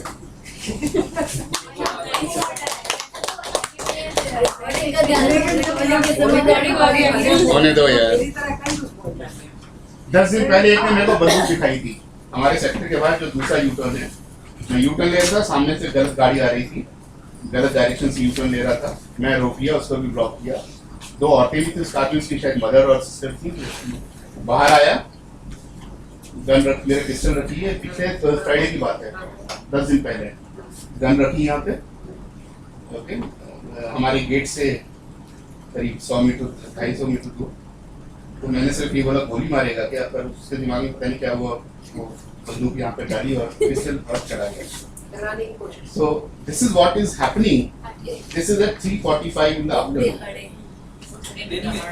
दिन दिहाड़े DMD फ्लाईओवर के नीचे, मेन रोड जो एक्सप्रेस वे को जाती है। एक्चुअली आजकल ना ये सब सरकार की प्रॉब्लम्स है। अगर पुलिस से पूछे पिस्टल और आर्म्स के रिकॉर्ड्स कहाँ पे हैं, उनको वो नहीं मिलेंगे, इसके लिए उनको लाइसेंस आर्म्स दिए गए हैं। आजकल लोगों ने बदतमीजी को उतारू हो गए हैं। पहले गाड़ी के ऊपर लिखते हैं जाट, डर नहीं है। फिर लिखते हैं जिद्दी जाट, फिर जिद्दी जाट पे मूछें बनी होती हैं।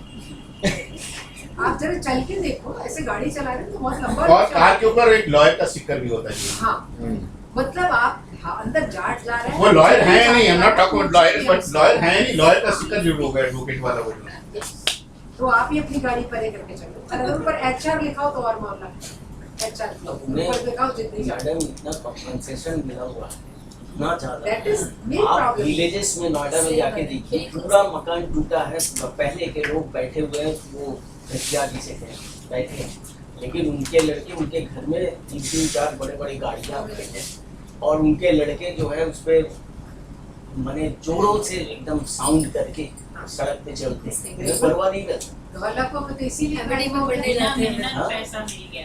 ढोलक को आगे जितना बड़ा बना के जिससे आप दोहराऊं हुआ तो भूल जाइए, हमारे सेक्टर में 500 परिवार रहते हैं, 700 परिवार रहते हैं। कल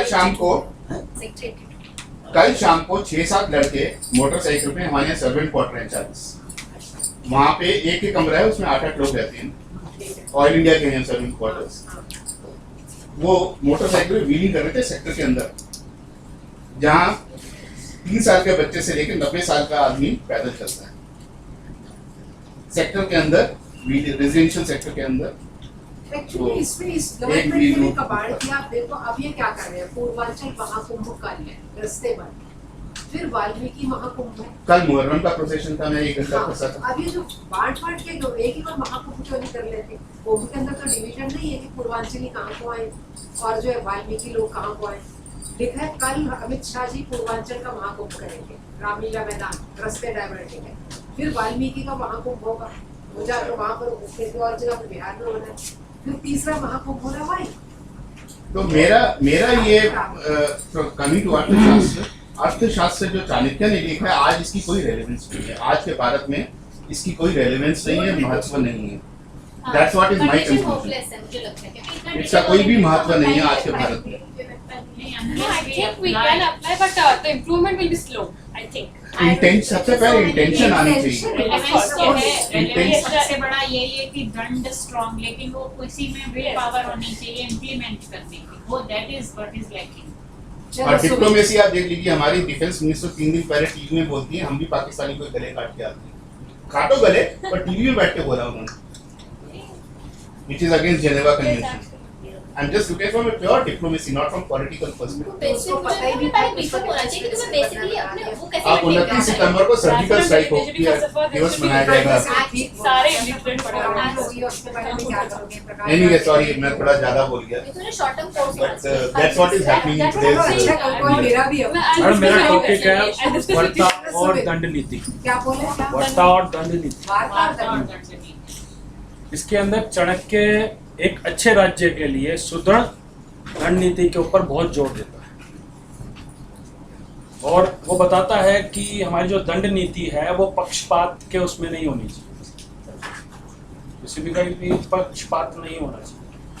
उसके लिए मैं आपके आगे 3 श्लोक पढ़ के सुनाऊंगा मैं आपको।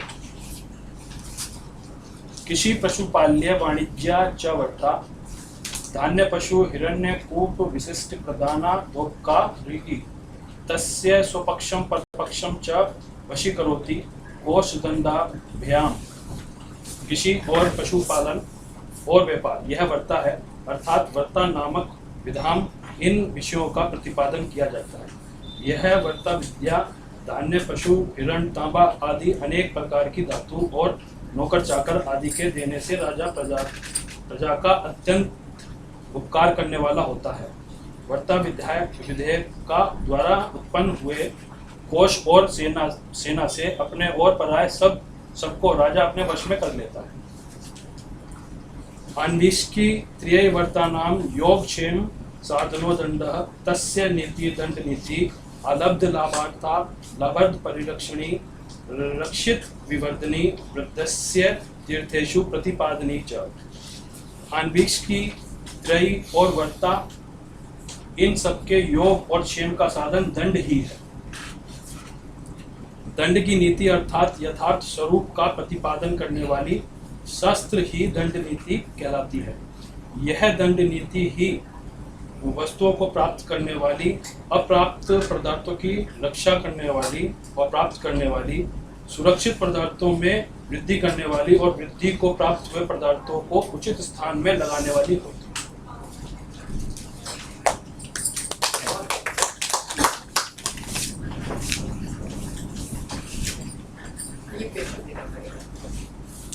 किसी ने सवाल पूछो भाई, चलो।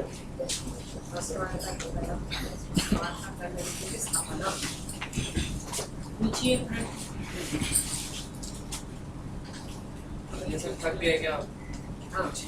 नहीं, मैं इतना बोल दिया मैं आगे पूछ लिया। यहाँ पर है ना वार्कर दंड नीति की स्थापना, चलो यही बताओ स्थापित शुरू हो कैसे? बहुत मुश्किल है स्थापित करना। अच्छे राजा हैं जो पक्षपात ना करें किसी भी चीज में। एक्चुअली ये ट्रू भी है। मैं आपको बताता हूँ, अब मैं थोड़ा पॉजिटिव बोलूंगा। करीब 15-20 दिन पहले मैं RWA का वो एग्जीक्यूटिव कमेटी मेंबर हूँ, तो लोकल एसपी सिटी से बात हो रही थी, मीटिंग थी। he had come out to our club। हम लोगों ने बोला था wanted to discuss some issues, तो उनसे बोला गया कि नोएडा में थोड़ी law and order situation actually improve हुई है नोएडा में पिछले 4-5 महीने से। It has improve, it's improve relatively, it's not कि इट्स इन गुड शेयर। तो उनसे पूछा कि कैसे भी करते हैं, मेरा कोई इसमें हिस्सा नहीं है। अब ऊपर से फोन नहीं आता मेरे पास, इसको छोड़ दो, इसलिए इम्प्रूव हो रही है। सो वहाँ पे कुछ फर्क पड़ता है डेफिनेटली। तो उसका सीधा आंसर था मेरे, इसको पुलिस को इसका वो मत दो, ऊपर से फोन आना भी बंद हो गया। पे होता है ना कि वो अधिकारी के पर फिर वही everything is related, you know, books चलाएंगे वो ध्यान रखेंगे। सबसे पहली चीज ये आपकी अपनी मोरालिटी और अपना हो। अगर आप ही ऐसे बने तो क्या करोगे? उन्होंने आचरण के ऊपर भी तो उठाया ना कौटिल्य ने। सबसे बड़ी बात ये है कि आजकल सब बड़ी चीज से वो जिनके बैकबोन जरा व्यवहार अपना सबसे पहले हमें ढूंढ करके उसको लाते हैं जो उनको सुने। आज शेखर गुप्ता का आर्टिकल पढ़िएगा बिजनेस टाइम। तो जो आप कह रहे हैं ना, चाणक्य कहते हैं अन्वीक्षिकी त्रयी और वार्ता, इन सब का आधार जो है दंड है। आज के उसमें दंड को कैसे लागू किया जाए, कोई उपाय, कोई विचार आपके? मैडम, अपने जो कोर्ट में जजेस हैं वो बहुत ज़्यादा कम है, जो ब्यूरोक्रेसी है हमारी बहुत ज़्यादा कम है, उसको नकेल डाल के ही हम इन चीज़ों को काबू में कर सकते हैं। इसमें मैं इंटरप्ट कर रही हूँ। कोर्ट ने तो कह दिया था पहले आरक्षण वाले के, देखो पॉलिटिशियन करप्ट है, तो 547 लोगों ने बदल दिया दीपक मिश्रा ने। That is one judgement, but अगर मैं इनकी बात से काफी हद तक सहमत हूँ, क्योंकि सुप्रीम कोर्ट के ऊपर मैं अभी उंगली नहीं उठाऊंगा, पर उसके नीचे जो कोर्ट्स हैं नहीं, वो भी वो भी करा। सुप्रीम कोर्ट भी करप्ट है। Justice delayed is like- मेरे एक फ्रेंड ने भी तो- मेरे एक फ्रेंड ने रिटायर्ड एक चीफ जस्टिस के साथ डील करवा रहा था वो। ये जो वकील है वो मेरा फ्रेंड, इसकी जो सहारा ग्रुप वाले के इस टाइम वो जेल में था, तो करीब 25 करोड़ पे डील हो रही थी उसको छुड़वाने के लिए। वो रिटायर्ड है, साधु बन के रहता है, पर उसके गवर्नमेंट से कनेक्ट हैं। दिस इज रियल स्टोरी, 2 साल पुरानी है, पुरानी ज्यादा पुरानी भी नहीं है। फाइनली डील टूटी क्योंकि वो कैश पहले चाहता था, इन्होंने अपने पास, इन्होंने कहा हम दिखा देंगे 25 करोड़, पर वो अपने पास चाहता था कैश पे, उसके ऊपर डील वो टूटी, 25 करोड़ की उसको छोड़ दी। सही है, बिल्कुल ठीक। मेरे दोनों छोटे भाई लॉयर हैं, वो बताते हैं कि किस तरीके से, जैसे कि जो हाई कोर्ट के जजेस होते हैं वो कैसे लोअर कोर्ट के जजेस को हाई प्रोफाइल क्लर्क समझते हैं और सारे कुछ नहीं समझते हैं। सब में अच्छे से और वो उनसे कैसे कैसे मतलब कि काम करवाते हैं।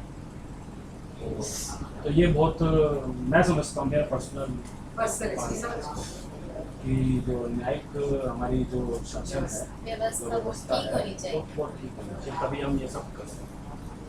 एक्चुअली हर बड़ी कुर्सी और पॉलिटिशियन का नेक्सस है, that is the main cause of everything.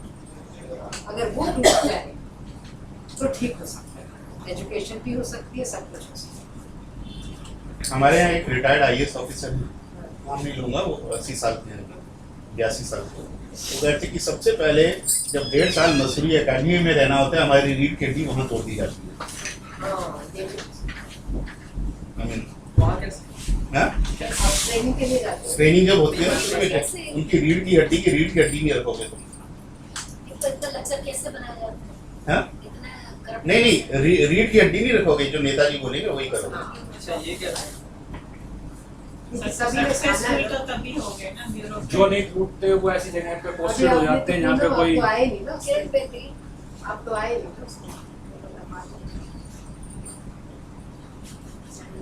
Khem का, अशोक खेम का। अरे पूछ मत जो उससे नाटक कर रहा है। अच्छा चलो एनी नेक्स्ट, बाद में अपने कॉलेज की बात में। और मुझ जैसा किया है अजय जी भी है। मुझे भी चैन नहीं पड़ती, मुझे जाके वही समझाता क्या है। अगर कोई भी नहीं बोलेगा तो लेकिन उसको फिर बड़ा मुझको किसी स्पेशल जगह पर थोड़ी रखेंगे। पर अगर मुझे चेयरमैन भी मिले तो मैं सच ही बोलूँगी, मैंने अपना यूएसपी बनाया हुआ है। मैं एक चीज और 1.5 साल पहले कॉन्फ्रेंस में बैठा हुआ था स्किल डेवलपमेंट, मेरे टेबल पे मैं पार्टिसिपेट नहीं कर रहा था, इन द ऑडियंस तो 3-4 लोग और बैठे हुए थे, 2 सरकार से थे, 1-2 सरकार के थे ब्यूरोक्रेट्स में। बातचीत हमारे बीच में भी अभी थोड़ी देर उन्होंने पूछा कि RSS में कोई तुम्हारा कनेक्ट है, मैंने कहा नहीं, दे लुक्ड एट मी, मुंह बना के, आई मीन दया के भाव से, नफरत नहीं, दया के भाव से। मेरे को क्रिटिसाइज करता है, तुम तो I mean, this happened like literally 1.5 साल पहले। मुझे मेरे स्टूडेंट्स कहते हैं मैडम आप इतने ब्राइट हो, आप हमारे साथ ये ज्वाइन कर लो, आप प्रोफेसर हो जाओगे। मैंने कहा तो फिर मैं बचूंगी क्या, मैं ऐसे ही ठीक हूँ, बिना प्रोफेसर बने प्रोफेसर। हर एक भी ऐसे कर सकता है ना। अब कल ही कोई मुझे डिपार्टमेंट से फोन करके कह रहा था सबसे ज्यादा सत्यानाश हमारा दिनेश सिंह डिपार्टमेंट में करते हैं, और आपको पता है कितनी आपका बिजी है, ये मुझे कल उस पर फोन करके सबसे ज्यादा नुकसान करके गया मैंने लिखा। चलो जी, कौटिल्य जिन्होंने अर्थशास्त्र को लिखा है, वर्णन किया है, वो सेल्फ एक philosopher as well as chief adviser, और चंद्रगुप्त मौर्य के शासनकाल में वो प्रधानमंत्री भी रहे। अब हम उसको आज के परिप्रेक्ष्य में नहीं लेते। ये सारा चीज़ जो सिद्धांत उन्होंने बनाए, जो नियम उन्होंने बनाए, वो आज भी है, लेकिन उसको फॉलो अप कोई नहीं कर रहा। डिस्टर्बेंसेस हैं, उनके भी प्रॉब्लम है, ऐसा नहीं कि वो नहीं चाहते, बट एक जो हेड है उसके अंडर में बहुत सारे सबऑर्डिनेट्स हैं। तो अब वो सबको सबऑर्डिनेट्स क्या कर रहा है जिससे कि प्रॉब्लम क्रिएट हो रहा है, ये सारा कंट्रोल करना भी कर सकता है, जो कि हर कॉर्नर में देखे और उस तरह से, जैसे कौटिल्य ने कहा है कि उस शासन काल में हर एक जो ऊंचे पदों पर जो आसीन थे तो उनके पीछे भी लोग लगाए थे, मतलब गुप्तचरी और तरह तरह के गुप्तचर वो आज भी है। जैसे कोई भिखारी है, कोई बौना है, कोई कुबड़ा है, बहरा है, अंधा है, सब ये गुप्तचर के ही रूप में आ रहे हैं। अब इनको जो बड़े पदों पर एक राज्य को चलाने के लिए, देश को चलाने के लिए जिसका सिलेक्शन करना है, पहले तो उसकी परीक्षा लेना है, डायरेक्ट एंड इनडायरेक्ट तरह तरह से। और उन्होंने ये भी कहा है कि उपदा विधि से धर्मोपदा, अर्थोपदा, कामोपदा और भयोपदा। धर्मोपदा जो उसमें क्वालिफाई कर रहा है उसको वो न्यायपालिका जुडिशियरी देंगे। अर्थोपदा में गुप्त रूप से धन का प्रयोग करके उनको एग्जामिन करेंगे। कामोपदा इसी प्रकार जो स्त्रियों को अटैच करके उनका टेस्ट करेंगे। और भयोपदा डर दिखाकर सारा बुलवाना। अब ये 4 टेस्ट हैं, जो चारों टेस्ट में क्वालिफाई किया उसे तो मंत्री बना दिया, और जो अनसक्सेस हुआ उसको एज ए वर्कर उसको अपॉइंट किया और उसका भरण पोषण राजा कर दिया। अब ये सारी बात उन्होंने जो प्रिंसिपल्स उन्होंने सेटअप किए थे वो उसी तरह आज भी है। कहीं ना कहीं किसी न किसी कॉर्नर से आप देखेंगे सारी चीज़ हुआ है। अब उसका एनालिसिस हम क्यों करें, क्या प्रॉब्लम है, किसको कैसे हो रहा है, कौन गलत है, क्या है। पहले भी कुछ ऐसा रहा होगा लेकिन परसेंटेज उसका कम रहा है, आज वो ज़्यादा है। उसके लिए प्रजा भी जिम्मेदार है, अकेले वही जिम्मेदार नहीं है। अब इसी तरह जो अर्थोपदा में उत्तीर्ण है उसे बैंक का कार्ड देंगे। कामोपदा में जो है उसे होटल रेस्टोरेंट देंगे। और भयोपदा में जो है उसे अंगरक्षक बना।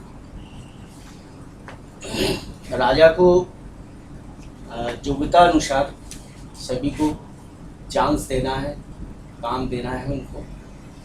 और ये भी देखना है कि इवन अगर उसके शासन में उसका अगर पुत्र भी गलत कर रहा है कहीं तो उसको भी दंडित करना है, उसे प्यार भी करना है और गलत करने पर उसे दंडित भी करना है।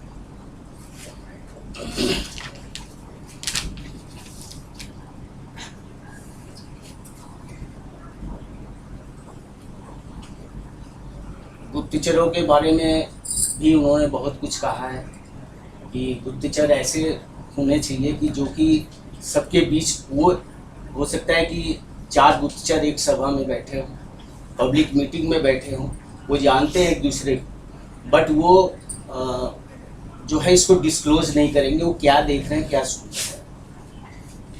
इससे जो जो जो चीज़ उनको चाहिए, जो अचीवमेंट चाहिए, वो इसका इस तरह से वो पता लगा सकते हैं। वो किसी को जानते नहीं, वो बैठे हुए हैं और सारी चीज़ों का मालूम कर रहे हैं।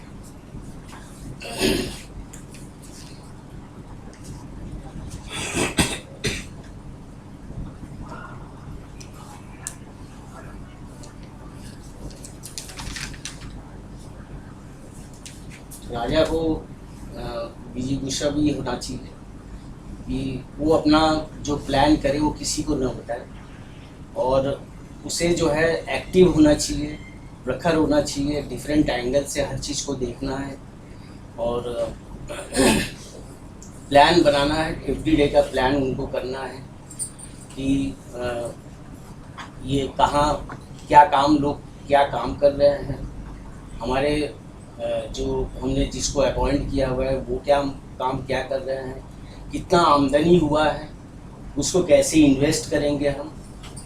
और इसी तरह से उनको नेक्स्ट डे का प्लान भी उन्हें करना है, मंत्रियों से मंत्रणा भी करना है ये सारी चीज़, सारे फैक्टर्स को जब वो देखेगा, जब सोचेगा उसको, तभी वो राज्य कंटकहीन बन सकता है, देश कंटकहीन हो सकता है और शत्रु देश को भी वो न छोड़े, उसको भी अपने व्यूज में रखे और अकॉर्डिंगली वो वर्क भी करे। इनकम एक देश के लिए होना भी बहुत ज़रूरी है। उस इनकम में जो गलत कार्य कर रहे हैं उससे जुर्माना, खेती से जो आय हो रहा है उस पर टैक्स, और फल वृक्ष यहाँ से जो आय हो रहा है उस पर, और बहुत तरह के डिफरेंट टाइप्स ऑफ टैक्सेस हैं, उसको लगाना, उसको वसूलना। उसके इस कार्य में अगर कोई गलत कर रहा है तो उसे दंडित करना। सभी चीज़, कोई भी यहाँ ओरल, उनका कहना है कौटिल्य का, कोई भी आदेश ओरल नहीं है, मौखिक नहीं है, सब लिखित रूप से होने चाहिए। And there are different types of orders in the administration. तो वो ऑर्डर्स हर तरह के हो सकते हैं, किसी रिक्वेस्ट करना है, किसी को एक्यूज करना है, किसी को नोटिस करना है, पब्लिक को नोटिस करना है। तो इस तरह से there are different type of orders, सब वो सारे रिटर्न होने चाहिए। तो जो कुछ कौटिल्य ने कहा हुआ है उस समय वो आज भी वैसे ही है, आज भी वैसे ही विद्यमान है, लेकिन उसको हम दूसरे वे में देखते हैं तो वो हमें डिस्टर्ब दिखाई पड़ता है। कहीं कुछ हो रहा है, कहीं कुछ हो रहा है, बट अकॉर्डिंग टू रूल सभी कुछ है। बोर्ड भी वो अकॉर्डिंग टू रूल ही कुछ कह सकेगा, कुछ कर सकेगा। अब ये जहाँ तक आप करप्शन की बात लेते हैं, तो करप्शन पहले भी था, हो सकता है कि 5% हो, क्योंकि क्यों कहा है कि अगर पुलिस डिपार्टमेंट घूस ले रहा है तो उसे वहाँ से उस पद से हटा देना चाहिए। It means there was something, शुरू से ही है। आज भी वही सारे प्रिंसिपल्स हैं, सारे प्रिंसिपल्स 40 तरीके से गलत डेटा रिकॉर्डिंग कर सकते हैं, वो तभी लिखा है कि करप्शन। सारे प्रिंसिपल्स वही है, बट उसको फॉलोअप जो है वो डिफरेंट मैनर में कर रहे हैं, तो नेचुरली वो डिफरेंस आ जाएगा। कोई खुश है, कोई नाराज है। क्रुद्ध वर्ग, भीद वर्ग, किसी को बहुत ज़्यादा दे दिया, किसी को नहीं दिया जो कि वो योग्य है, तो नेचुरली वो उसको वो गुस्सा आएगा, क्रोधित होगा। भीद वर्ग ऐसे हम कुछ नहीं कर पाएंगे, अरे वो तो मंत्री का लड़का है, वो कुछ अभी कुछ करने जाएंगे, वो लाख गाली दे सड़क पे, हमें चला जाए, हम कुछ नहीं कर। भीद वर्ग इसी तरह से सब हैं। तो ऐसा नहीं कि वो चीज़ जो कौटिल्य ने कहा, चाणक्य ने कहा, वो आज भी है। तो सारी अब फॉलोअप करने की बात है अलग अलग। इसके लिए पब्लिक भी रिस्पॉन्सिबल है, not only the ministers. That's all. Question madam? मैं एक क्वेश्चन पूछो। आपके लिए भी है और सभी के लिए है। देखिए, अर्थशास्त्र जब ये लिखा गया है उसमें एक बेसिक कॉन्टेक्स्ट था कि कॉन्टिन्यूटी ऑफ किंग, और राजा तभी हटाया जाएगा या तो नेचुरल डेथ हो, या कोई एनिमी मार दे, या आंतरिक विरोध से कोई मारे। वो आंतरिक विरोध के लिए तो गुप्तचर लगा रखे थे, बाहर सुरक्षा के लिए भी उन्होंने गुप्तचर भी थे और बाकी चीजें भी कर रखी थी, और इलेक्शन नहीं होते थे, जैसे पहले भी आपने बोला था कि किसने बोला था डेमोक्रेसी है। तो बेसिक इसमें अंडरस्टैंडिंग से लिखा गया है, कॉन्टिन्यूटी ऑफ रूल है। राजा को पता है कि मैं 5, 10, 15, 20 साल, 25 साल, 30 साल रूल करूंगा। और आज की डेमोक्रेसी में जहाँ हर 5 साल के बाद, एक्चुअली पॉलिटिशियंस का जॉब सबसे टफ है। आपको नौकरी मिल गई परमानेंट तो 58-65 साल की उम्र में रिटायर हो गए। पॉलिटिशियन को तो हर 5 साल के बाद रीअपॉइंटमेंट होती है। नहीं, पेंशन को आप छोड़िए एक बार, एक वक्त के लिए। तो पॉलिटिशियन का रोल बहुत डिफिकल्ट है। आई मीन बिकॉज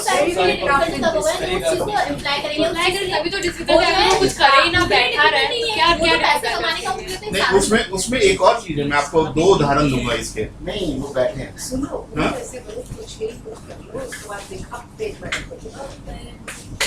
अच्छा हो जाएगा। तो दो उदाहरण दूंगा मैं। जब भी हमारे पॉलिटिशियन, अब मैं प्रजा की तरफ से बोल रहे थे कि प्रजा भी ठीक होनी चाहिए। अब कोई रूलर, ये नहीं कि हमारे पास अच्छे चीफ मिनिस्टर्स नहीं आए हैं, आए हैं बहुत अच्छे चीफ मिनिस्टर से, अगर किसी चीफ मिनिस्टर ने स्ट्रिक्ट एक्शन लिया है, तो लोगों को दिक्कत होगी। अगली बार वो इलेक्शन नहीं जीता। जैसे आप TSS हिमाचल प्रदेश में देखिए शांता कुमार इलेक्शन नहीं जीते दोबारा, खांडूरी उत्तराखंड में बने थे, दोबारा इलेक्शन नहीं जीते वो, means actually the people don't want action through तो politicians and all. क्योंकि People don't want. कहीं पे पता नहीं कहाँ पे व्यवस्था में है। नहीं, जो डिसीव होगा, आपने मैनिफेस्टो बना दिया, इलेक्शन के पहले मैं ये करूंगा वो करूंगा, एक जनरल टाइप का मैनिफेस्टो तो कोई पढ़ता ही नहीं है। नहीं, मैनिफेस्टो आज अवेयर हो गया है, अवेयरनेस जो है वोटर्स विरोधी पार्टी पढ़ती है, पब्लिक नहीं पढ़ती। उसमें अब किसी को जिसके पास 5000 वोट है, उसका एक हेड है, उसको बुला लिया और उसको बता दिया कि ये वोट इधर पड़ना चाहिए। अब जो भी ट्रांजेक्शन हो उसमें तो अकॉर्डिंगली ऐसे ही होना है। मैनर्स जो है उसके वो चेंज हो गए। तो बेसिकली अर्थशास्त्र में continuity of king That is very ruler versus जो डेमोक्रेसी में आई थिंक वो मेजर डिस्कनेक्ट या चेंज हुआ है। ये सबसे बड़ी But even then, the underlying principles Are can same. be, they are eternal. Underlying principles है इतना। और मैम सबसे पहले जो वो बताता है वो उसने वो राजा बनाया, जब उसने वो छोटा देखा कि इसके अंदर अब उसने तो उस बच्चे को उसने उस चीज को उभारा। तो मिलता सबसे पहले तो जो पर्सनल, अगर हम हर एक अब पेपर छाप दो, पानी बचाओ, ये करो, मीडिया पे डाल दो, सब जगह करने, it will not help until unless you start at your personal level. So what I think That's a very good point जो आपके सवाल का, क्योंकि चाणक्य ने तो उस बच्चे को राजा बनाया जो राजवंश में पैदा ही नहीं हुआ था। तो चाणक्य कहीं ना कहीं अंदर उसके ये है कि राजा वही बने जो योग्य हो, जरूरी नहीं कि वो राजवंश में और पैदा उसने हुआ। उनको तीनों में खेलते हुए देखा था उसने, तो बच्चे को राजा राजा खेल रहे थे, तो उसने देख लिया कि ये तो वास्तव में राजा बन गया। और मैम जैसे और उसने कसम खा ली कि अब मैं इसी को राजा बनाऊंगा, छोटी बांध ली फिर उस राजा की कंटिन्यूटी कैसे उसकी तो बेसिकली अर्थशास्त्र में कौटिल्य का एक बेसिक प्रिंसिपल है कि जो भी पद पे जो भी रहे, चाहे वो विलेज का रिकॉर्ड कीपर है या राजा हो, योग्य उस पद के योग्य होना चाहिए। सबसे पॉइंट की सबसे And that is बड़ा what we should adopt and we can adopt. और उसने फिर वही आपका सिर्फ पर्सनल इसी चीज को पॉलिटिशियन छोड़ता है कि अयोग्य ही बैठा। और जहाँ उन्होंने कंक्लूड किया बैनर्जी जी ने कि हम सारा कुछ नेताओं पर नहीं, उसमें हम भी जिम्मेदार हैं, क्योंकि हम चुनते ही ऐसे बिल्कुल सही नेता बात हैं। क्योंकि हमें जब काम पड़ता है हम नेताजी के पास जाते हैं, वो हमारा काम कर देते हैं, तो खुश हो गए। तो इसलिए सब लोग हम जो है कलेक्टिवली तो वही हम ही बनाते हैं। चलो प्रीति जी, लास्ट है मेरा। अभी तो यही लग रहा है पूनम अगर कुछ कर ले तो ठीक हो जाएगा। मेरे तो मैं भी सेल्फी चलो चलो चलो। मेरा विषय है कौटिल्य अर्थशास्त्र में राजा के कर्तव्य। राजा के कर्तव्यों के साथ ही हम उसके गुण इत्यादि भी बताएंगे। तो जो अभी बात हो रही थी उससे संबद्ध हो सकता है ये विषय कि राजा कैसा होना चाहिए। सबसे पहले कौटिल्य ने राज्य के विषय में एक धारणा प्रस्तुत की है कि राज्य क्या है, मतलब देश क्या है, और चक्रवर्ती राज्य हम किसे कहेंगे। कौटिल्य ने कहा है, देशः पृथ्वी तस्यां हिमवत् समुद्रांतरम दीचीनम योजन सहस्र परिमाणम तिर्यक चक्रवर्ती क्षेत्रम। अर्थात देश पृथ्वी है, हिमालय से लेकर दक्षिण समुद्र पर्यंत पूर्व पश्चिम दिशाओं में 1000 योजन तक फैला हुआ, और पूर्व पश्चिम की सीमाओं के बीच का भूभाग चक्रवर्ती क्षेत्र कहलाता है, जिसका अभिप्राय है कि इतनी पृथ्वी पर जो राज्य करेगा वह राजा चक्रवर्ती होता है। इस चक्रवर्ती क्षेत्र में एक ऐसे विराट साम्राज्य की स्थापना करना कौटिल्य का उद्देश्य प्रतीत होता है जो निरंकुश हो और निष्कंटक हो, जिसके अतुलनीय समृद्ध बल और वैभव के सामने कोई कुदृष्टि डालने का साहस न करे। फिर भी कौटिल्य के जो नीति विमर्शों को हम देखते हैं तो उसमें लोक कल्याण की भावना विद्यमान है। इससे कौटिल्य की लोकहित भावना से युक्त निरंकुश शासन नीति में प्रजातंत्र के विचारों का सुंदर समन्वय प्रतीत होता है। राजा को यूं तो राज्य का स्वामी कहा गया है, माना गया है, परंतु उसके अधिकार और शक्तियां अनेक मर्यादाओं और सीमाओं में बंधे हुए प्रतीत होते हैं, क्योंकि राजा के लिए प्रजा व राज्य का हित सर्वोपरि माना गया है। राजा की दास या भृत्य जैसी स्थिति है, और उसकी यह स्थिति ही वास्तव में नैतिक दृष्टि से उसे स्वामित्व के उच्च आसन पे स्थापित करती है। राजा पद को हम किसी आधुनिक संदर्भ में यदि देखें तो किसी भी राष्ट्र के, राज्य के अथवा किसी भी संस्था के उच्च अधिकारी वर्ग से ले सकते हैं। कौटिल्य के अर्थशास्त्र में राजा के कर्तव्य, गुण, जीवनचर्या, दिनचर्या आदि का विस्तृत विवेचन किया गया है, जिनका हम अभी संक्षेप में वर्णन करेंगे। कौटिल्य का निर्देश है कि राजा का प्रथम कर्तव्य है प्रजा का हित करना, प्रजा को प्रसन्न रखना, और जो राजा है वह प्रजा के कुशल क्षेम का मात्र व्यवस्थापक है। इसके विषय में कहा गया है प्रजा सुखे सुखम राज्ञः, प्रजानां च हिते हितम, न आत्मप्रिय हितम राज्ञः, प्रजानां तो प्रियम हितम। मतलब प्रजा के सुख में ही राजा का सुख है, प्रजा के हित में ही राजा का हित है। स्वयं को अच्छे लगने वाले कार्य को करने में राजा का हित नहीं है, बल्कि उसका हित तो सिर्फ प्रजाजनों के कल्याण के लिए कार्य के संपादन में है। इस प्रकार का राजा अपना कोई हित या सुख या अभिष्ट नहीं करना चाहिए उस राजा को। राजा तो प्रजा की सुख सुविधाओं एवं प्रजा के अभिष्टों की व्यवस्था करने वाला मात्र व्यवस्थापक ही है। यहाँ कहा गया है कि समस्त प्रजा के कुशल क्षेम का दायित्व राजा पर है। इस उत्तरदायित्व का जो राजा निर्वहन करता है वही चिरकाल तक निर्बाध शासन करता है, जिसके विषय में कौटिल्य ने कहा है विद्या विनीतो राजा ही प्रजानां विनये रतः, अनन्यां पृथ्वीं भुंक्ते सर्वभूत हिते रतः। आगे राजा की जीवनचर्या के विषय में कहा गया है कि उसकी जीवनचर्या सदाचरण से युक्त होनी चाहिए, जिसमें राजा जितेंद्रिय हो। और जितेंद्रिय कैसे हो कि वह काम, क्रोध, लोभ आदि जो 6 शत्रु वर्ग हैं उनका परित्याग करे, इंद्रियों पे विजय प्राप्त करे। इसके साथ ही वृद्धजनों का सहवास करे, पर स्त्री, पर धन, हिंसा आदि कार्यों से दूर रहे, अधिक शयन न करे, लोभ, मिथ्या व्यवहार और अनर्थकारी कार्यों को त्याग दे, अधर्मकारी और अनर्थकारी कार्यों का वह त्याग करे। इसके साथ ही धर्म, अर्थ, काम जो त्रिवर्ग माने गए हैं, राजा के लिए यह निर्देश है कि राजा त्रिवर्ग का संतुलित उपभोग करे, वह तीनों में से किसी एक का ज्यादा या कम ना करे। इसके साथ ही कौटिल्य का कहना है कि धर्म, अर्थ और काम में से अर्थ इन दोनों का, धर्म और काम का मूल है, इसलिए कहा है अर्थ मूलो ही धर्म कामाविति। ये अर्थ पर ही निर्भर करते हैं धर्म और काम। इसके साथ ही राजा अकेला संपूर्ण राज्य का कार्य नहीं कर सकता है, इसके लिए उसे अपने सहयोगियों की आवश्यकता है। तो वह अपने अमात्यों की नियुक्ति करे, क्योंकि जैसे कि एक गाड़ी एक पहिए से नहीं चल सकती है, वैसे ही राज कार्य भी अकेला वह नहीं चला सकता है। तो वह सुयोग्य अमात्यों की नियुक्ति करे और उनके परामर्शों के साथ ही राजकार्य करे। फिर राजा का जैसा आचरण होगा वैसा ही आचरण उसके कर्मचारियों का होगा, ऐसा माना जाता है। इसीलिए कहा गया है राजानाम उत्तिष्ठमानम अनुतिष्ठन्ते भृत्याः प्रमाद्यंतम अनुप्रमाद्यन्ति। यदि राजा उन्नतिशील होकर के आगे बढ़ेगा, अपने आप में गुणों को धारण करेगा, तो उसके जो कर्मचारी हैं वो भी उसका अनुसरण करेंगे। परंतु यदि राजा प्रमाद करेगा तो निश्चित रूप से उसके जो कर्मचारी हैं वो भी प्रमाद ही करेंगे। इसके बाद राजा की दिनचर्या के विषय में कहा गया है कि उसकी जो कार्य व्यवस्था हो वो पूरी नियमित हो।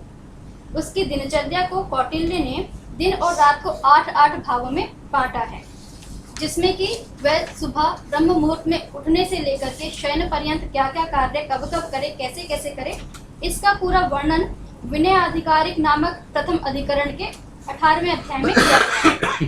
राजा के कुछ प्रमुख कर्तव्य भी इस प्रकार से हम देख सकते हैं: प्रजापालन, यज्ञ, न्याय करना, दान करना, शत्रु मित्र से उचित व्यवहार करना, विभिन्न विषयों के प्रकांड विद्वानों को उनके उपयुक्त स्थानों पर नियुक्त करना, गुप्तचर इत्यादि की नियुक्ति करना, ये सब। इसके साथ ही राजा के कुछ चरित्र के प्रधान गुण बताए गए हैं कि वह सत्कुल उत्पन्न हो, वह देव बुद्धि से युक्त हो, बलवान हो, धार्मिक हो, सत्यवादी हो, तत्ववक्ता हो, कृतज्ञ हो, उच्च आदर्श से युक्त हो, उत्साही हो, शीघ्र कार्य करने में दक्ष हो, अपने समर्थ अमात्यों से युक्त हो, दृढ़ निश्चयी हो और विद्या व्यसनी भी हो। तो यहाँ विद्या को भी उसके गुण में रखा गया। और इन सब गुणों से युक्त होकर के राजा उद्योगशील हो, उद्योगी हो।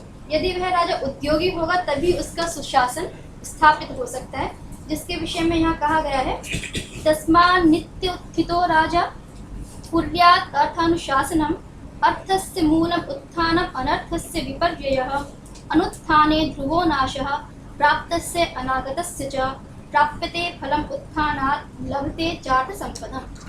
तो कौटिल्य ने अर्थशास्त्र में ऐसे राजा के गुण, कर्तव्य, दिनचर्या, सदाचरण आदि का विवेचन किया है। यदि राजा उनको अपनाता है या उनसे युक्त होता है तो वह एक सुसंपन्न, समृद्ध, उन्नतिशील राज्य की स्थापना करने में समर्थ हो सकता है।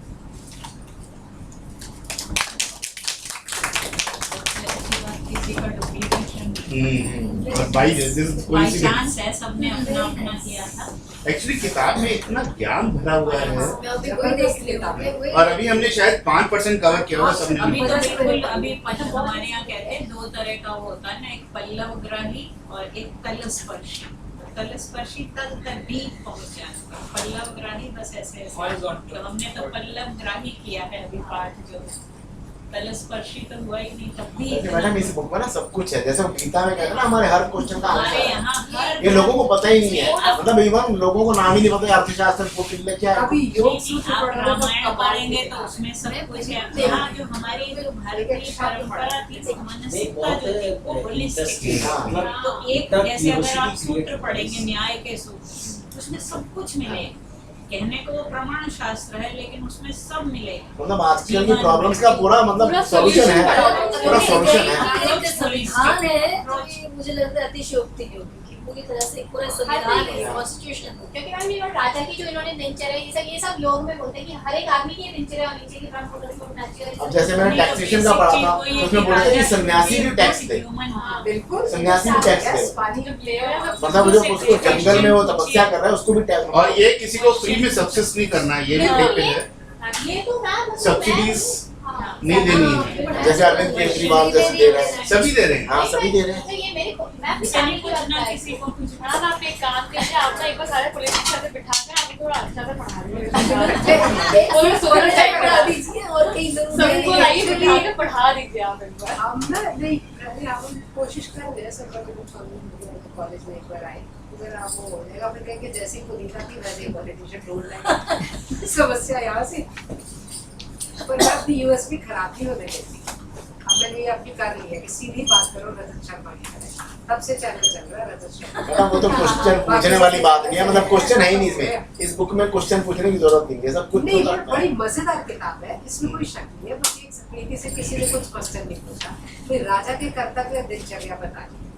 तुम्हें लगता है कि अगर इसको कुछ एसेंशियल कर दिया जाए या कुछ ऐसा हो जाए तो मुझे लगता है लोग मोदी जी को मार दें, नीचे वाले है ना, हाँ मैम पक्का पक्का मार दें।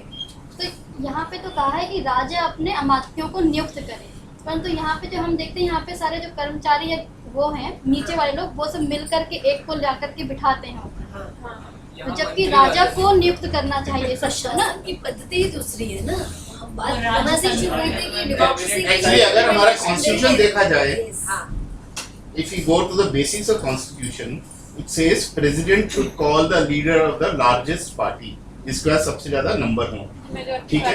वो लीडर प्राइम मिनिस्टर का होते हैं, प्राइम मिनिस्टर अपना कैबिनेट चूज करेगा। It doesn't say it gives complete rights to the prime minister as per the constitution to choose his cabinet, तो वही बना। and there is a principle of collective responsibility in our cabinet. तो वो labs तो है ना, बहुत labs है, मतलब अभी तो चुनाव हमारा कॉन्स्टिट्यूशन हमारा ही थोड़ी ना, पता नहीं कहाँ से उठा के लाया। सही बात नहीं, पूरा अपना कॉन्स्टिट्यूशन ही है, सिर्फ बिग का बोरिंग है। पूजा और अनुज जैन दोनों अपने ऑफिशियल उसमें कहीं फंस गए। पूजा के यहाँ तो आज कुछ है फैकल्टी डेवलपमेंट, और अनुज ने कहा कोर्ट में कोई उसकी वो लग गई है, तो दोनों अपने रिटर्न भेज देंगे, आप तक पहुँच जाएंगे। हम रैगिंग नहीं कर पाएंगे। हाँ एक और देते हैं नेक्स्ट टाइम एग्जाम में क्या? नहीं, वो तो रिटर्न एग्जाम है। अच्छा ओके। और आज अभी दूसरे वाले रिटर्न कम ले नहीं, बड़ा अच्छा रहता है, ये बहुत बढ़िया है। दोनों ही ऐसे मुझे जरा सा भी अंदाजा होता है कि इस तरह से इससे बड़ा अच्छा रहता है। देखो उसको कितना मेहनत से आरुचि ने बनाई है, ये बताइए और सबने मेहनत से सबने अच्छा बनाया है। मतलब ये कि उन्होंने कुछ क्रिएट करने की कोशिश की है। देखो हम जाने भी सुमित को अलग ढंग से जाने, साईश्वरी को अलग ढंग से सबका जाने। अपना व्यक्तित्व भी झलकता हाँ, है, सबके वही बात पत्र है। में बड़ा उसके क्रिएटिविटी व्यक्तित्व होती है आरुच जी, देखो तो मजा आता है। हम भी लड़ते और हैं। आप तो इतना घबरा रहे थे, इतना अच्छा आपने पढ़ा है। कल कह रहे थे कि मैं नहीं लूंगा, मेरे पास रात को 8 बजे फोन आया, कितने बजे है? नहीं कह रहे थे मैं नहीं, मुझसे तो परसों मिलने आए स्पेशली कि मैं नहीं कर पाऊंगा। मैंने कहा आप कैसे? ये फर्क है। नहीं, लेकिन इतना अच्छा और इतनी बढ़िया हिंदी बोली है आपने। बहुत ये मैडम जो वाक्य में अंग्रेजी का प्रयोग करती है, धारा पर हिंदी बोलती गई। अब देखो कितना उसको देखो कितनी अच्छी हिंदी बोली है, सही। अच्छा, इसमें एक चीज और है, ये तो कंट्री के ऊपर है। अगर इसी किताब को हम एक ऑर्गेनाइजेशन या कॉर्पोरेट बॉडी के ऊपर उसी प्रिंसिपल्स को हो सकता लागे, और कई जगह यूज होते भी हैं, ऐसी बात नहीं है, बहुत जगह यूज होते हैं। यहाँ फैमिली में भी अप्लाई कर सकते हैं। मैं तो ये क्लास इसलिए करने आई हूँ कि मैक्रो में नहीं, जहाँ भी माइक्रो में गवर्नेंस है ना, फैमिली में हम इसको कैसे यूज तो कर हमारी तो कंट्री छोटी हो गई है, पहले तो बहुत बड़ी होती थी। कि तुम्हें स्कूल्स या डंडे होने चाहिए, डंडे नहीं चाहिए, है सभी सिर्फ कुछ, you're सारे observing, कॉन्स्टिट्यूशन में भी है। नहीं, मैं कब से उसी के पीछे पड़ गई। तमस्सुम है ना, अभी जो इस वहाँ राइट्स हैं, यहाँ बस वो ओरिएंटेशन है different. It is rights oriented, this is duty oriented. मैं ये पूरे ये सारा ड्यूटी सेंट्रिक है। कहाँ पे? हमारे जितने भी हमारे ट्रेडिशनल हर शास्त्र हैं वो सब ड्यूटी सेंट्रिक। कल जो वो सवाल पूछ रहे थे ना वकील साहब, अधिकार की बात ही नहीं है हमारे यहाँ, कर्तव्य की बात है। क्योंकि जब कर्तव्य आपके मैंने बता दिए, आप अपना कर्तव्य करेंगे तो दूसरे को अधिकार तो अपने आप मिलेगा। तो हम लोग अधिकार की चिंता, ये चर्चा ही नहीं करते। उल्टा चल पड़ा है ना, children right, women right, Animal और अभी एंटाइटलमेंट ओरिएंटेड सोसाइटी हो गई है करंट। एनिमल राइट, फलाना राइट। क्योंकि आप मुझे सारे पत्रों को सुन के पूरी तो मैम सारे पत्रों को सुन के मेरे मन में लगातार तुलसीदास चल रहे थे कि आप जो भी राइट की बात कर रहे हैं कि तुलसीदास ने सब यही कहा है, जीवन में सभी के कर्तव्य हो। उसने भी एक यूटोपिया क्रिएट किया कि आदर्श के स्थापना। अंतर सब सिर्फ ये लगा मुझे चाणक्य और तुलसीदास से आप कि यही जो रखना मैं ये लिखा तो बाद में दे दो। तुलसीदास और चाणक्य बहुत अच्छा रहेगा। अरे मुझे पूरे ऐसा है, ये अच्छा सा वो देख लो। यही विषय बहुत अच्छा रहेगा। आपने मुझे आपकी बात से अभी कहा कि अभी हमें इसलिए सब कुछ खराब लगता है कि वो राइट की डिमांड क्यों है, WDC क्यों है, वुमेन सेल्स है ही क्यों, क्योंकि वो दुरुपयोग कर रहे हैं। तुलसीदास ने सिर्फ ये जोर का झटका धीरे से दिया। उसने भी एक आदर्श की ही स्थापना की कि पिता के, पति के, पुत्र के, पत्नी के हर एक के कर्तव्य निश्चित कर दी। यहाँ तक कि उसने अमात्य के वो भी आता है लौटाने के लिए कि वो आप वापस चलो, चरण कुछ भी लेकर वापस चले जाते हैं। ये गण की, यहाँ तक कि राजा के कर्तव्य हमें इतना एलैबोरेट करके बताने की जरूरत नहीं है। राजा को अपने कर्तव्य का एहसास तुलसीदास स्वयं कराते हैं। चाणक्य तो कहते हैं कि आप ऐसा होना चाहिए। राम खुद विचारते हैं कि अगर मेरे शासन काल में एक धोबी को भी के मन में भी संशय है मेरे चरित्र पे, मेरी पत्नी के चरित्र पे, तो ऐसे राज्य पे शासन करने का अधिकारी मैं नहीं हूँ। तो सिर्फ उसके आदर्श की स्थापना, वो चाहे एक यूटोपिया था। हम अभी इतना विरोध कर रहे हैं, गांधी का राम राज्य और तुलसीदास की राम राज्य में कोई अंतर नहीं है। यहाँ पर दंड नीति की बात भी थी। आप कह रहे थे, मेरे दिमाग में चल रहा था कि परहित सरस धर्म नहीं भाई, पर पीड़ा सम नहीं अधमाई, कि धीरे से कह दिए कि दूसरे को पीड़ा पहुंचाने से बढ़कर अधर्म नहीं। और अधर्म और पाप में कोई भी अंतर नहीं। कानून उसको अधर्म कहता है और धर्मशास्त्र उसको पाप कहता है। जो मंदिर कहते हैं कि ये तुमने चोरी बोलना करना पाप है, वो क्योंकि उससे भी किसी का अहित हो रहा है, तो परहित तुलसीदास ने। और फिर वो सिर्फ ये कहता है कि ऐसा सब करने से, अगर राजा अभी ये कह रही थी कि राजा अगर भ्रष्ट है तो ऐसा ऐसा होगा। तुलसीदास कितने साधारण तरीके से कहते हैं कि वो सिर्फ कल्पना करते हुए कि दैहिक दैविक भौतिक तापा राम राज कहूँ न व्यापा। एक सिंपल साधारण तरीके से कि हो, एक इतना ही सिर्फ अंतर था, एक यथार्थ और आदर्श का दोनों। और अंतर सिर्फ ये हो गया कि हम चंद लोग इस सिर्फ यहाँ अर्थशास्त्र पढ़ने बैठे, और अगर हम लोग रामचरितमानस का पाठ करें तो शायद भारतीय विद्या भवन की पूरा परिसर भर जाएगा। हम सुनना सिर्फ ये चाहते हैं कि कुछ भी हमें सच्चाई का दिखाया ना जाए, इसीलिए हम सबका विरोध करते हैं। तो बेसिकली समाज सिर्फ वही सुनना चाहता है जो उसके करण प्रिय है। लेकिन ये शासक का या एडमिनिस्ट्रेशन का या ब्यूरोक्रेसी का या एग्जीक्यूशन का या जो सब लोगों की बात है कि वो इम्प्लीमेंटेशन इतनी सहज तरीके से हो कि भीतर से ही अंदर से ही वो सिस्टम पेड़ इतना की जड़ इतनी मजबूत कर दी जाए। तो अभी आप कह रहे थे कि सब कुछ व्यवस्था में ऑलरेडी है। आपकी बात को अगर मैं याद करूँ कि कुछ भी ऐसा नहीं है जो चाणक्य ने कहा और हम अब नहीं मान रहे हैं। प्रासंगिकता पूरी है क्योंकि स्थितियां भी वैसी हैं। अंतर सिर्फ ये है कि सहज चेतना का। तो ये कोई एक पेपर नहीं था, वो मेरे मन में एक विचार आना था, लेकिन आपको टाइटल लिख दिया तुम्हारा आपने, आप तुलसीदास ये सब एवं चाणक्य और पेपर लिखा मैडम को दे देना, मार्क्स आप लगा देना, सवाल पूछो आगे तुलसीदास पे। दो तीन कुछ बस सिर्फ यही है कि हम इम्प्लीमेंट कर सकते हैं, लेकिन तुलसी नीति से। चाणक्य तुलसी नीति नीति नहीं, पर ऐसा है कि जो सिस्टम आजकल बना हुआ भी तुलसी काव्य लिख रहे हैं। हाँ, तुलसी वो तो- स्वांतः सुखाय रघुनाथ वो तो गाथा कल्पना लिख है रहे ना। हैं। वो तो रघुनाथ की कहानी लिख रहे हैं तो अपने लिए, सुख के लिए। लेकिन और दोनों की ये शास्त्र लिख रहे उत्पत्ति, हैं, वो शास्त्र लिख रहे हैं, वो प्रेस्क्रिप्शन है। शास्त्र तो दवाई है, लेकिन और दोनों की काव्य तो वो टॉफी है। दोनों रचनाओं की उत्पत्ति व्यक्तिगत क्षोभ से उत्पन्न हुई है। चाणक्य को ये सब कुछ इसलिए रचना पड़ा कि वो नंद से अपमानित है, और रत्नावली से अपमानित होने के बाद तुलसीदास को ये रचना करनी पड़ी। तो क्षोभ, where there is an action there will be equal and opposite reaction, mode of reaction is different, पर दोनों की दंड नीति की अपनी सार्थकता है। तुलसीदास को हल्के से भी कहना पड़ा। हमें उनकी इतनी मीठी बातों की आदत थी, जगह वो ये कहते हैं कि ढोल अगवार क्षुद्र पशु नारी, ये सब ताड़न की अधिकारी, तो हम विवाद करते हैं। बिन भय होए न प्रीत गोसाई। हाँ। भय क्या है? दंड का ही तो भय है, प्रेम भय भी भी हो न होए सकता न है। प्रीति। है बिन होई न प्रीति, बस वो थोड़ा धीरे से कहते हैं कि अब अंतर यही है कि वो रावण की बात करते हैं। अगर वो राम दोनों शिव की पूजा कर रहे हैं, वो उच्चारण में कितना अंतर कर देते हैं। तो नमामि शमीशान के अंतर को समझिए, या अगर वो रावण शिव के रावण लिए, जब दंड करता था, शिव तांडव स्तोत्र सॉरी, बस मुझे एक लगा दो कि सवाल आप finally पूछ मेरे लो, साथ हो जाए तुलसीदास- पूरा पेपर। उच्चारण में क्या डिफरेंस आ जाता है राम और राम के? हाँ, चलो, फिर अच्छा लगा, वही चलिए, जा। नहीं, भाव में, रसों में। अगर रावण की अगर अपना मंत्रोच्चारण कर रहे हैं तो उसमें रावण, अगर अभी मैं राक्षस काल से लौट के आ रही हूँ, तो राक्षस काल की परिकल्पना क्या है कि लेकर आ रहे थे शिव, रोज रावण की माँ मिट्टी के शिवलिंग बनाती थी और उसकी पूजा करती थी। भाव में क्या अंतर है? नमामि शमीशान निर्वाण रूपम एवं व्यापकम ब्रह्मवेद स्वरूपम, अपने जो पूरे उसमें जो दास्यता है, एक विनीत भाव, एक सौम्यता है। सौम्यता है, शांत और रस भाव है।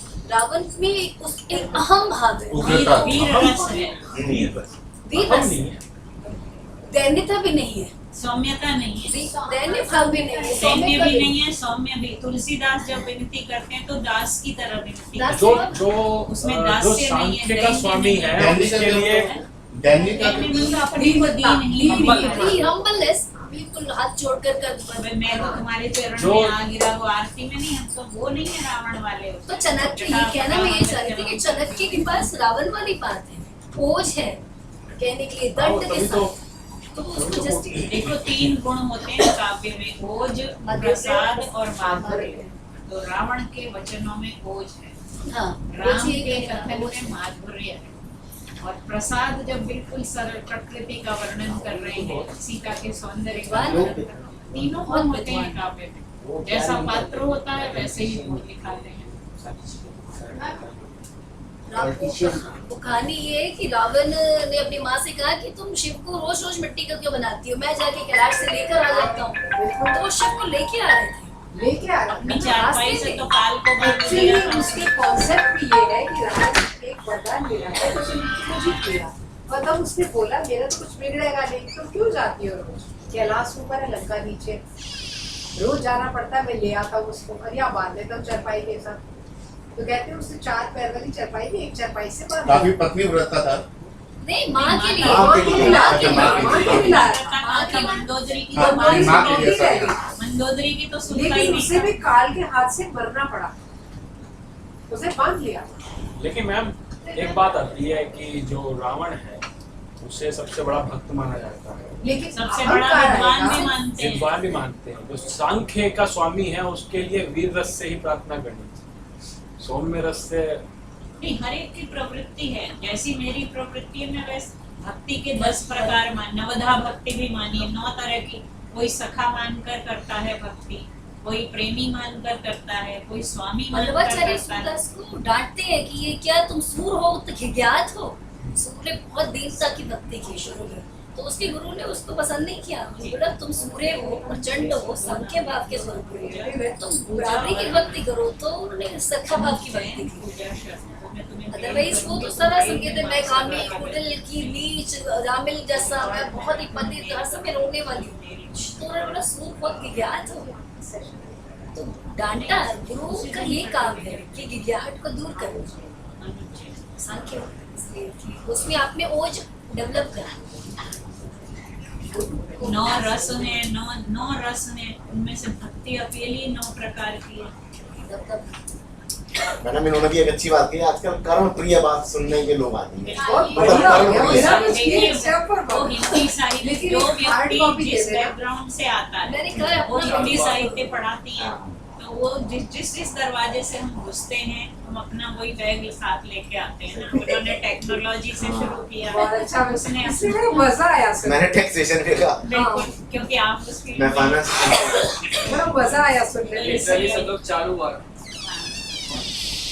और तुमने संस्कृत में प्रयास किया, हालांकि उसमें बहुत सारे करेक्शंस है, मैं करके दे दूंगी, लेकिन अच्छा प्रयास है। इसका एक हार्ड कॉपी दे देते इसकी। अगली बार दे दीजिएगा। अभी क्या? नहीं, अभी तो नहीं किया। अभी अगला सेक्शन अगला देखिए, नेक्स्ट वीक का एग्जाम है, तो आप उससे नेक्स्ट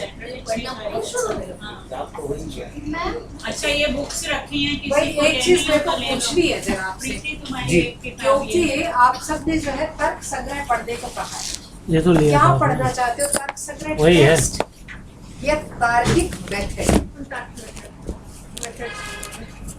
दो चीजें हैं कि तर्क संग्रह पढ़ते हैं, एक है हमारे लॉजिकल मेथड्स। कौन सी बुक्स अंकल हैं? ये तो बेटा मेरे ये हिसाब है, से, क्योंकि मैं उसी दोबारा जब को पेपर भरेंगे ना सिलेबस है ये। प्रोस्पेक्टस है, जैसे लिया था ना आपने, वो है। ये दिखाओ। अच्छा भैया, ये जो भी जो सब्जेक्ट्स हैं इनकी बुक्स कहाँ मिलेंगी? कौन सा? शाकुंतल वगैरह अभी जो मैम पढ़ाई तर्कशास्त्र, हाँ इनके बुक्स कहाँ मिलेंगे भैया? घुमाना है। वो जो आता है ना ये वाला पब्लिकेशन, वो ला देगा आपको। विद्या वो कब आएंगे फिर? अगली बार कब आएंगे? अरे आप बात कर लेना, मैडम से फोन कर देगी ना उसको, वो दे जाएंगे किताब। इसकी जरूरत नहीं है। ये क्या है?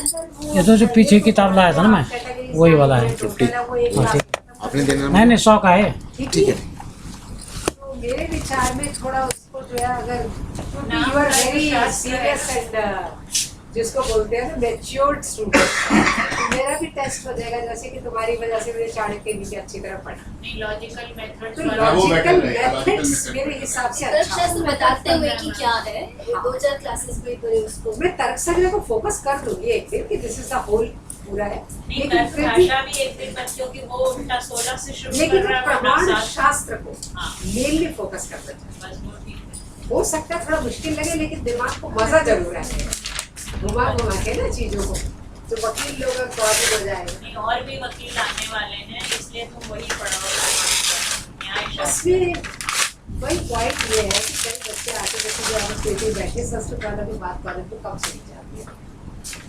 तो अभी कल ही कोई जो आया संवादशाला करा रहे हैं, सब कुछ हो गया, तो मुझे रात को फोन करके मेरी कहती है, देखो आपको इनॉग्रेट करना होगा, यही तो करें।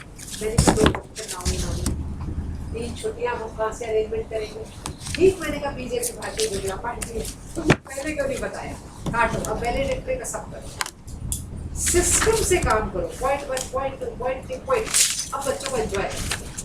अब जो ये सिचुएशन है आपकी, तो बच्चे कहते हैं, आप डांट भी देते हैं, आप प्रिंसिपल को कहते हैं, संस्कृत वाले को कहते हैं, लॉजिक क्यों लगाएं, किस लिए लगाएं, कैसे घुमाएं दूसरे को, ये ज़्यादा इम्पोर्टेंट है। आन्विक्ष की विद्या यही है, how to interpret the meaning, how to comprehensive हो जाएगा, टेक्स्ट ओरिएंटेड नहीं है, इसमें शक नहीं है, टेक्स्ट ओरिएंटेड नहीं रहेगा। नहीं चाहिए। टेक्स्ट तो ऐसा भी नहीं एक दिन बता दी। अब अजय जैसे लोग, सानीश्वरी जैसे और अतोषी जैसे लोग, ये तो खुद ही पढ़ लेंगे। मैं भी उसमें पढ़ाते हुए टेक्स्ट बिल्कुल बताऊंगी, टेक्स्ट बिल्कुल बताऊंगी, लेकिन साथ में प्रमाण विद्या जो है ना, ज्यादा फोकस करूंगी।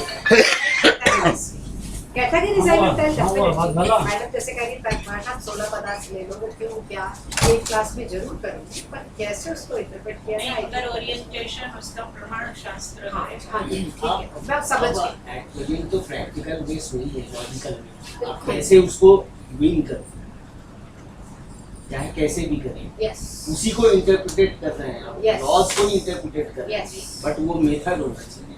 बिल्कुल होना चाहिए। तो अब मैं इसी ढंग से जो है इसको शुरू करूँगी, बिल्कुल लो लेवल से, ताकि एकदम से इतना मुश्किल नहीं, क्योंकि हमारे यहाँ तो बस ये कहती है जिसने न्याय विद्या पढ़ ली उसको कुछ और पढ़ना नहीं। मैम वो हम यूटिलाइज कर नहीं नहीं, इसमें ये है कि आपके पास सिर्फ लॉजिक आ जाता है लाइफ में, फिर नथिंग इज डिफरेंट।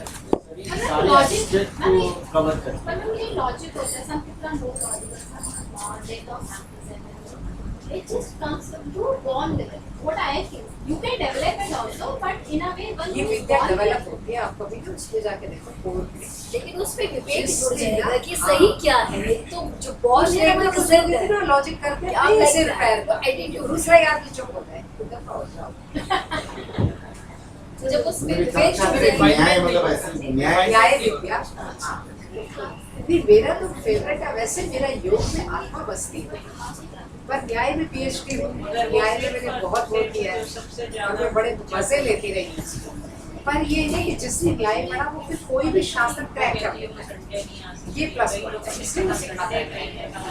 क्योंकि सच उम्र छोटी सी है, 60-70 साल, विद्याएं बेशुमार है, समस्याएं भी बेशुमार है। आपने सही तो कहा कि एक जन्म का ज्ञान बहुत थोड़ी दिक्कत है। है चीज़ है। अब जो समस्या मेरे सामने आ रही है, how to tackle, you need logic. चाहे वो समस्या इतनी छोटी क्यों ना हो कि सवाल को कहाँ रखें, जिसको यहाँ से। तो मैं इसका मतलब है एकदम बुक ओरिएंटेड मुझे भी पसंद नहीं है, क्योंकि इतने विद्वानों को बुक ओरिएंटेड पढ़ाने की नींद से आने लगी।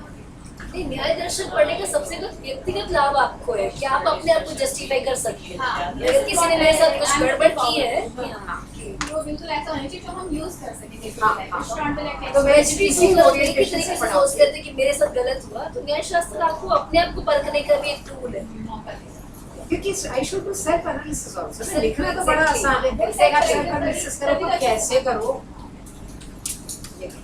अंतर्मुखी होने के समय आ गया, वो जो जैसे कहा कि 60 को साल लेना है, इनको फॉर्म लेना है, वो फॉर्म लेने न्याय के का तो बाद ये ग्रैंड क्लेम है कि आप उसको 16 कॉन्सेप्ट पढ़ाएगा और इसका क्लेम है कि 16 से ही मोक्ष हो सकता है।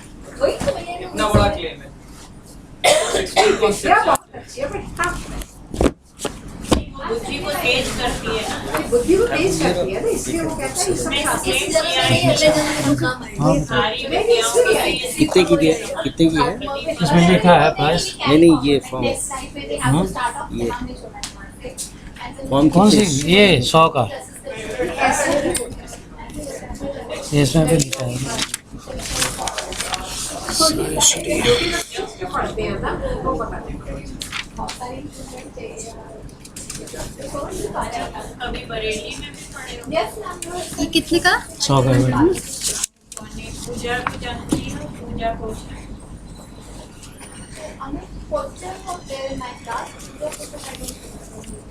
हाँ, अमित उसका भाई है। उसकी बहन मेरी स्टूडेंट है, तो मैं उसे नाम तुम्हारा पता नहीं किस उसमें मैंने लिया, तो बोली कि क्या वो बरेली से? मैंने कहा नहीं, वो तो बरेली से। फिर मैंने तुम्हारी फोटो भी दिखाई, बोली नहीं ये वही है। तो फार्मेसी बी फार्मा, फिर एमटेक। कितनी अलग जगह पे आई है उसका भी हमारे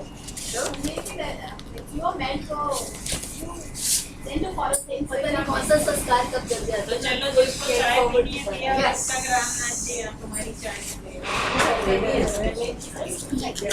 नहीं नहीं अच्छी यात्रा है, अच्छा, चेंज ले लो तो फाइनल।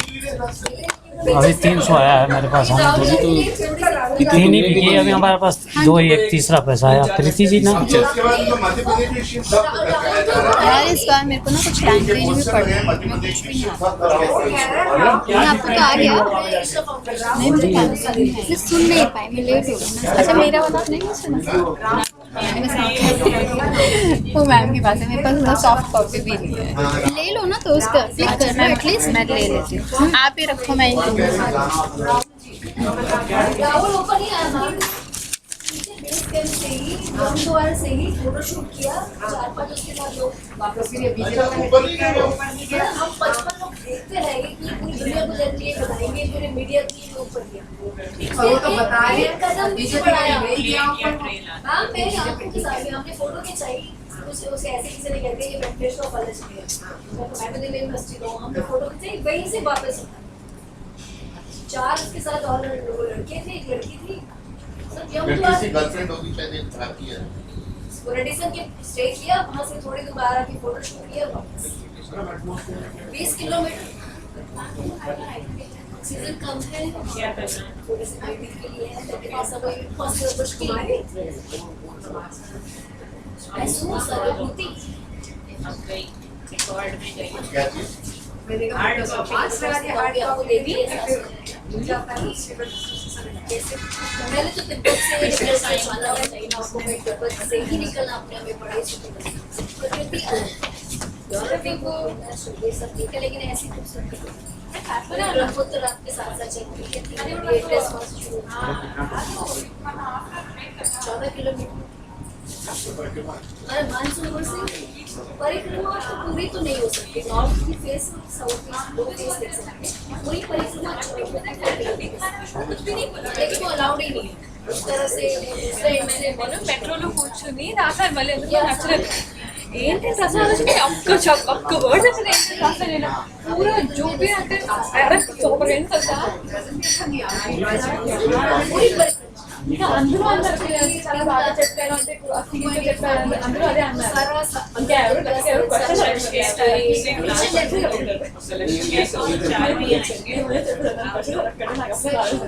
ఏదో కొంచెం చెప్తే వినేది कभी चाय वाय पी लिया? हाँ ना चल। ईशा के साथ जाना बहुत सेफ। लो इस चाय चोरी के ईशा फाउंडेशन जगह वसुदेव के साथ गए, सदगुरु थे।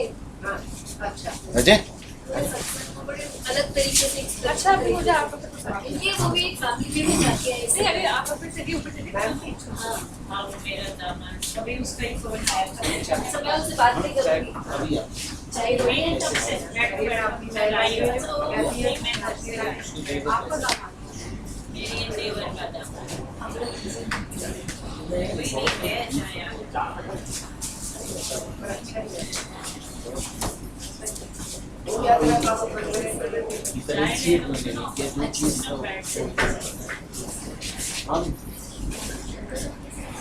मेरे 300 आए हैं सर, 100 और आने को 100 300 है, अभी 3 ही दिए बच्चे,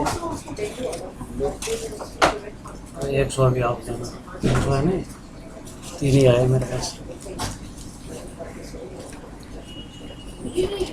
अभी देगा कोई और नहीं। 1 3 4 5 6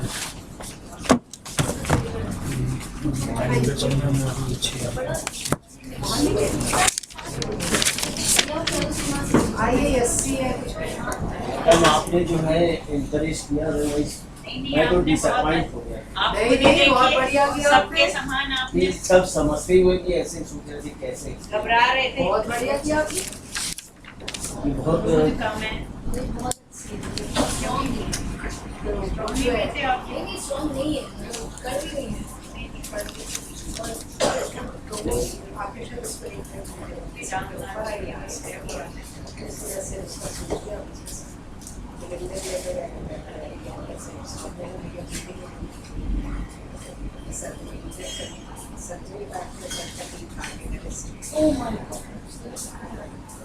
सर्जरी का आफ्टर इफेक्ट